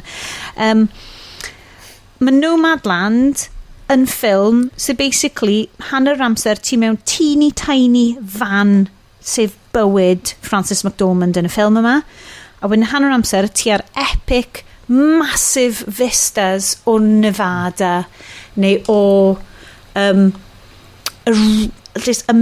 darnau o America sydd just, ti'n meddwl darnau o America sydd yn canol y map sydd just yn edrych yn fucking huge. Mae Nomadland just yn un o'r ffilms yna o'n i wedi watched ac o'n i just wedi teimlo rhywbeth sydd yn anodd yn like 2020, 2021. Ti just fel mae pob beth just wneud ti ma'n dris y stuff, ond oedd hwnna just yn teimlo fel oedd hi wedi colli, gŵr hi wedi colli, oedd basically oedd dre hi gyd wedi cael ar a Gaf fi'n gwybod falle bod ystryd ma na chdi cael o, mae gymaint o bobl ar y cwm chi wedi bod yn efo cwm aber y stuff. Unwaith mae'r big factory yn cael lawr, unwaith mae'r big employer yn cael lawr, mae stuff yn dechrau cael lawr, mae cymuned yn dechrau cael lawr, ac oedd hi just fel mewn tref, oedd y big plant wedi cael lawr, a literally oedd y dref wedi diflannu, oedd nhw wedi stopio iwsio'r postcode o fewn like, blwyddyn, cos oedd just neb na. Ac oedd hi wedi goffod symud, ac oedd hi wedi goffod mynd i fyw mewn fan. Ac mae just yn, oedd Nomadland fel rwy'n sy'n gwerthfawrogi celf, a fi'n gwybod, mae'r Oscars yn bullshit, mae pawb yn gwybod na, ond oedd hwn yn ffilm, o'n i genuinely teimlo rhywbeth, byswn i'n gallu edrych ar gwyneb Francis McDormand, ddim yn cymryd shit am ddyddiau. A mae hi'n un o'r chydig actorion sac sy'n gallu actio mewn space more cyfring ac actually neud o rhywbeth reit compelling i wylio. Beautiful achos bod hi ti'n edrych, ond like first time actors ydi rhan fwy o'r bobl eraill sydd yn y ffilm. Like does na ddim bobl sydd yn ma' na un actor arall yn efo dwi'n cofio enw fo. Ond wyt ti'n watched y bobl eraill yn y ffilm, maen nhw o'r nomad community a mae mor gymleth i watched yn Prydain hefyd, achos mae'r Romani community, mae'r traveller community yn Gymru yn sicr yn absolutely cael i just i anwybyddu, dilorni, maen nhw just yn dod a cymryd drosodd like rugby pitch neu rhywbeth. Ti'n meddwl feddwl, mae'r traveller community yn cael dim parch o gwbl, whereas mae'r ffilm yma just yn edrych ar fel seicoleg a fel spirituality rwy'n sydd wedi penderfynu peidio angori hynna'n mewn un lle ond mae wedi angori hynna'n mewn un cymuned a mae o'n weird y ffilm i watch it achos ti kind of fel fi'n gwybod bod hwn yn fake achos fi'n gwybod bod Francis McDormand yn actores a fi'n gwybod bod y bobl yna ddim ond god oedd wedi mynd â fi hefo fo a o'n i just like dwi'n gwybod fi just mynd mlaen amdan hwn lot ond am un peth mae'r vistas, y sunsets a'r sunrises yn y ffilm yma yn fucking amazing. A mae'r syniad bod Chloe Joe yn mynd i fod yn cyfarwyddo ffilm Marvel. And a couple of soundbites rwy'n yn deud oedd Kevin Feige just yn mynd, I saw a show reel of like Chloe Zhao's work and I was like, whoa, those like magic hour shots that she has. Ac oedd like Patrick Willems neu rhywbeth un o'r like YouTubers ma di mynd, Yeah, I don't think Kevin Feige realised that you can shoot things that are not in like a parking lot in Atlanta. That you can literally shoot things on location. So he's sy'n neud Eternals. Yeah, hwnna dia. So mae hi rwan, like, mae hi'n Oscar-winning fucking close-up character filmmaker. A mae hi rwan mynd i fynd i fel like phase nesaf, mae hi'n mynd i lawnsio phase nesaf stuff Marvel. Mae hwnna'n bonkers achos oedd Nomadland ddim mas, right? Pan obviously nath nhw'n neud Eternals. Mae nhw'n dwlu, mae Marvel yn dwlu trio pigo bobl fyny pan nhw ddim yn mega powerful directors and stuff, cos oedd Edgar Wright obviously. Yeah, fucking 100%. So Edgar Wright. So they wedi pigo Edgar Wright fyny when, you know, like, oedden nhw'n Edgar Wright, we can just like mould him into a Marvel stuff. Ac obviously oedd hwnna ddim wedi gweithio ddyn nhw. Ond hefo fel, Peyton Reed, dy bobl di fel na, maen nhw fel, ni'n gallu cloi nhw fewn i'r like, the Marvel way of doing things. Ond mae'n amlwg bod nhw wedi gweld, actually, mae hon yn fucking genius. Like, bysyn ni'n wastio fo i trio gael hi i seithi stuff ar green screen. Dwi wedi gweld fatha un o'r fatha rei o'r shots yn yr fatha'r teaser trailer oedd gen nhw ar gyfer ac eto yn edrych ar anhygol a just God, dwi'n lyfio hi. Mae just mae nhw meddwl, fi'n gwybod chi, like, os ydyn nhw'n chi'ch tri wedi gwatcho do. Dwi wedi trio 2 waith, mae'r plant di torri ar draws, mae'r ci di torri ar draws, a dwi wedi give up tan maen nhw allan o'r tŷ, a dwi cael llonydd. Iest, bys y ti'n lyfio fo. Dwi heb weld eto achos dwi eisiau gweld e yn y cinema, so a ni'n meddwl... Definitely! Achos mae'r cinemas newydd agor nawr yn Llundain, so ni fel... Dwi eisiau gweld na ar fel... Mae werth... Bore, di llun efo paned o de, a neb arall yn y cinema, dwi eisiau gweld na. Mae o'n beautiful, achos... Ond y broblem oedd, o'n i'n watched y ffilm yma efo gŵr fi, ac o'n i'n mynd, Al, I swear to God, right, so sy'n rhywbeth yn digwydd i ti ar plant, like, dwi'n mynd, like, dyma'r bywyd yn mynd i fyw. Oedd o'n fel, please, paid yn mynd i fyw fel fan, wedi. Wel, chyda gyd ti'r fan. Anyway, see you later, mate. Yeah, Gav, fi ddim yn gwybod ysdi hyn yn knowledge, ond fi wedi join yn van life, a it's game changer. Game changer. Mwyn yn swnio fel ti'n threaten fe. If you fucking put one step... One step wrong, fi'n mynd yn y van. Fucking van lady. Fi'n mynd yn y van, Mae'n lle, mae'n gymaint o fel, ti'n fel, fi'n gwybod bod fi fel the female presence ar y show ma. Mae Bryn a Iest, very understanding rhan fwy'r amser, ond fi just fel, tas o rhaid i fi poo mewn bucket, bys o'n i 100% just yn poo mewn bucket yn fan fi. It's like, it's fine, I can do that. Fi'n dod o mach, dan byn i'n neud anyway. So Nomadland, a wedyn third thing yn rhestr fi oedd Countdown i Loki ar Disney Plus. Oh yeah. I mean diddly-doo flashback i 2012 pan oedd Sioned fel, o'n i fel, I'm a grown up now, I'm having a kid now, and I'm fine. A wedyn o'n i just yn ffindio'n hynna yn mynd nôl yn ôl gwachod Avengers yn y cinema, mynd drwy'r amser yn mynd, oh god, dwi ddim eisiau bod yn grown up, fi just eisiau gwachod Avengers yn y cinema. A mae'r Loki mae basically dod nôl ar cymeriad yna just yn ei fi ddim yn fel, yes anarchy, yes craziness, yes Tom Hiddleston pan dio ddim yn ei weird Taylor Swift phase. I mean, yes. So dwi ddim wedi bod yn... Yes. Oedd yn good erthigol yn fel Empire, so oedd yn un erthigol yn Empire, like, oedd yn actually oedd fel cover erthigol yn Empire mis diwetha. Oedd yn actually ddigwydd. Dwi'n credu mae'r boi yna, like, because obviously mae'n gwrando ar show, Shmai Tom, should it? Although basically, mae fel double fit. So mae boi obviously di mynd i like ysgol fonedd, di mynd i like boarding school and do. Wedyn mae di mynd i Oxford, neu Cambridge, wrong one, I mean, Beth Banag. A cael double first in classics. Wedyn mae di mynd, hey, you're handsome, Ken Branagh likes you, come and be in Thor. A wedyn mae di mynd, whoosh, ti'n seren. A dwi'n mynd credu bod yn gallu handlo fo'n dda iawn. So wedyn mae di bod off, and mae di bod yn like Ben Wheatley film stuff. Like, mae High Rise ar list fi. Fi dal e watch a High Rise. Mae High Rise yn fucking... mae High Rise ar list fi. Eton. Oh, here we go. Fucking hell, Eton. Be hopes gan unrhyw un arall? University of Cambridge, a Royal Academy of Dramatic Art. Well, boo fucking him. Good for him. Be ti'n meddwl oedd di studio yn Cambridge? Double classics. Double first and classics. Fucking hell. I mean, Yay Aberystwyth.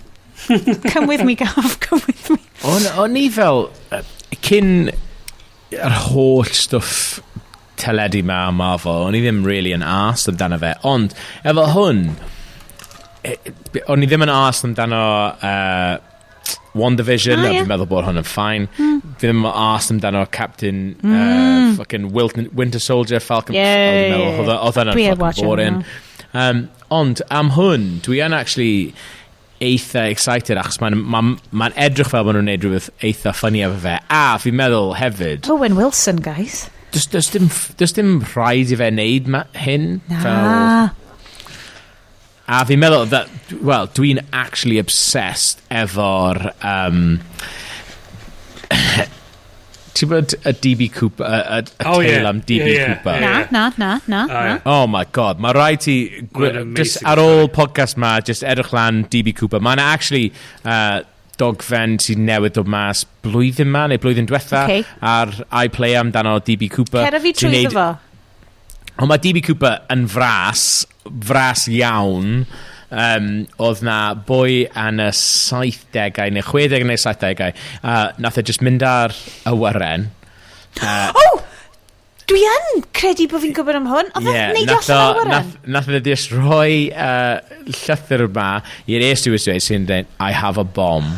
A wedyn, mae un o'r fel mwyaf story hijacking mwyaf successful. Just totally diflannu. Bit, yeah. A wedyn nath o cael loads o arian, nath o parachutio mas o'r awyren a stuff o'na. Yn y trailer, a dwi ddim yn gwylio'r trailers, ond nath rhywun achos maen nhw'n nabod bod fi'n hoffi DB Cooper stuff. Dweud, have you seen the fucking Loki trailer where he looks like he's DB Cooper? A mae'n edrych fel bod Loki yn DB Cooper. Di'n mynd i fod yn neidio trwy amser fewn i pethau waron fatha Quantum Leap style. Yeah. Okay, I'm in. So yn lle neud do-gooding Quantum Leap yn do-bading. Oh, I love it. Dwi'n lyfio hwnna. Dwi'n lyfio syniad na. Nes i cyfweliad efo Tom Hiddleston. A dyna unig... nes i neud am un o'r Avengers, ond nes i hefyd neud am Kong Skull Island. A fi'n meddwl bod... Mae Kong Skull Island yn amazing. Dwi'n lyfio hwnna. Dwi heb watched hwnna. Yeah. Achos allai dal ddim cymryd fo i y posh boy yn serious fel, he's a, SAS. Na, fi'n meddwl oedd e'n brilliant. A hefyd, oedd e'n mor funny, achos oedd feature o fi eisiau neud, oedd fel, ti'n bod fel TMZ, fel expose. So nes i, nath y feature ma absolutely fucking tank off of it. Oedd neb yn gwylio'r fideo ma, ond cyn mynd mewn, oedd pawb mewn, this is going to be an amazing video. Oedd e'n feature nes i dod man efo, a nes i script nes i ysgrifennu amdano fel Kong, fel huge diva ar y set. So nes i cyfweliadau efo Tom Hiddleston, Brie Larson, Samuel Jackson, John C. Reilly, i gyd and basically neud fel tell-all documentary amdano Kong. And Hwna'n genius, ga? Oedd e fel, he's a fucking nightmare to work with, all stuff on that. A wedyn nes i torri fe, a nes i editio fe mewn, oedd e fel TMZ expose. Nice. Mae neb wedi fucking gwylio'r fideo na. Gab, did you gyrru link i ni? Nawn ni gael stats ti fyny.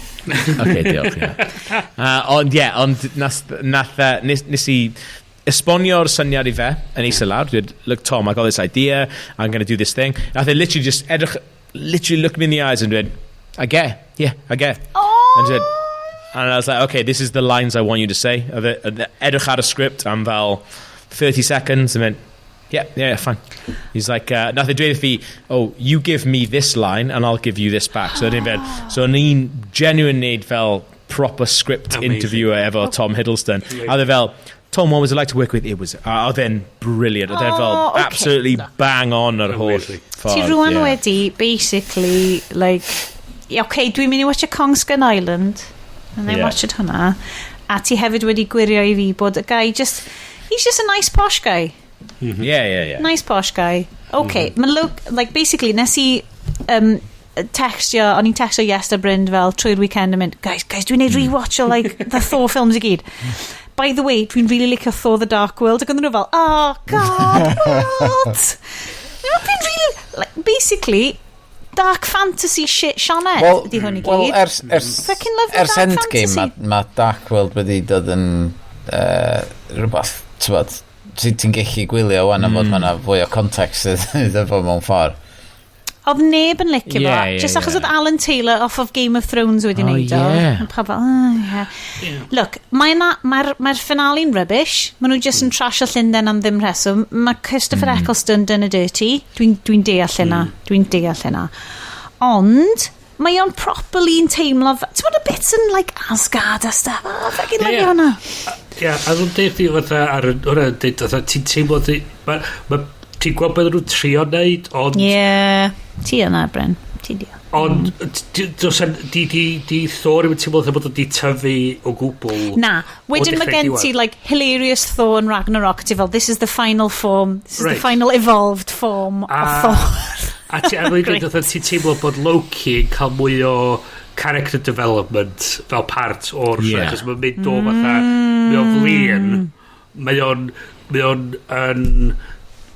gyfrifol i ryw radda am y ffaith bod i famod i marw, mae ti'n gweld o'n flin, fatha just mae'r bits na lle mae'r illusion yn mynd. God, dwi'n caru'r bits na, mae'n mor emo.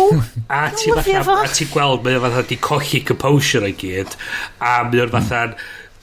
No more illusions, brother. Yeah, a mae'n trio redeemio I hyn wedyn. O, hwnna fel fucking lockdown life, though. O'n i'n just fel, ti'n stuck mewn prison, a ti'n trio dal fyny'r Instagram idea ma, fel, na, I'm doing good, dwi'n fucking, look at me, pushing weights a shit fel na. A ti fel, oh, actually, na, dwi'n fel Robert Smithio, a dwi'n fel, edrych fel Boy the Cure, dwi'n fel 90s grunge star, a dwi'n fucking, I'm not loving this very well. Fine, siarad, na i cael shave, So mi eisiau chdi mynd on a gone amdano fo. Bryn, dwi'n lyfio Lockdown Bryn. Lockdown Bryn is my favourite kind of Bryn. Honestly. Mae'r flat bach yna, efo dy llian bwrdd. Mae gen ti llian... Fi di siarad am tablecloth, Bryn. Seriously. Drychwch, bottom... Llwyd efo trendy, does am byd special dyn fo. Mae just y ffaith bod gen ti llian bwrdd.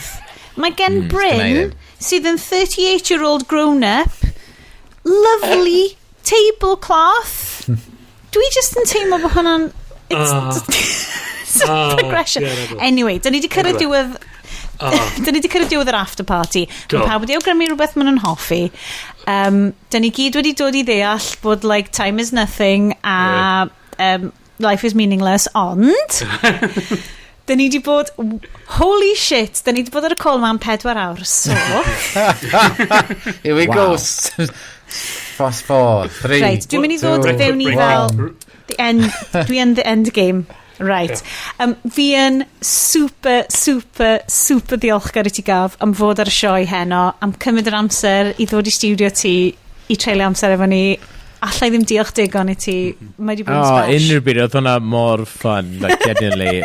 Pan mae'r amser yn dod I chi guys wneud Suburban Commando, I expect a call. Gai, please, na I ddal ti hwnna, cos byswn ni'n caru hwnna. Byswn ni'n neud e fel Christmas special, okay? Huge, yeah. Suburban Commando. Dim ond ysdi Coco Wonderdog yn dod hefyd.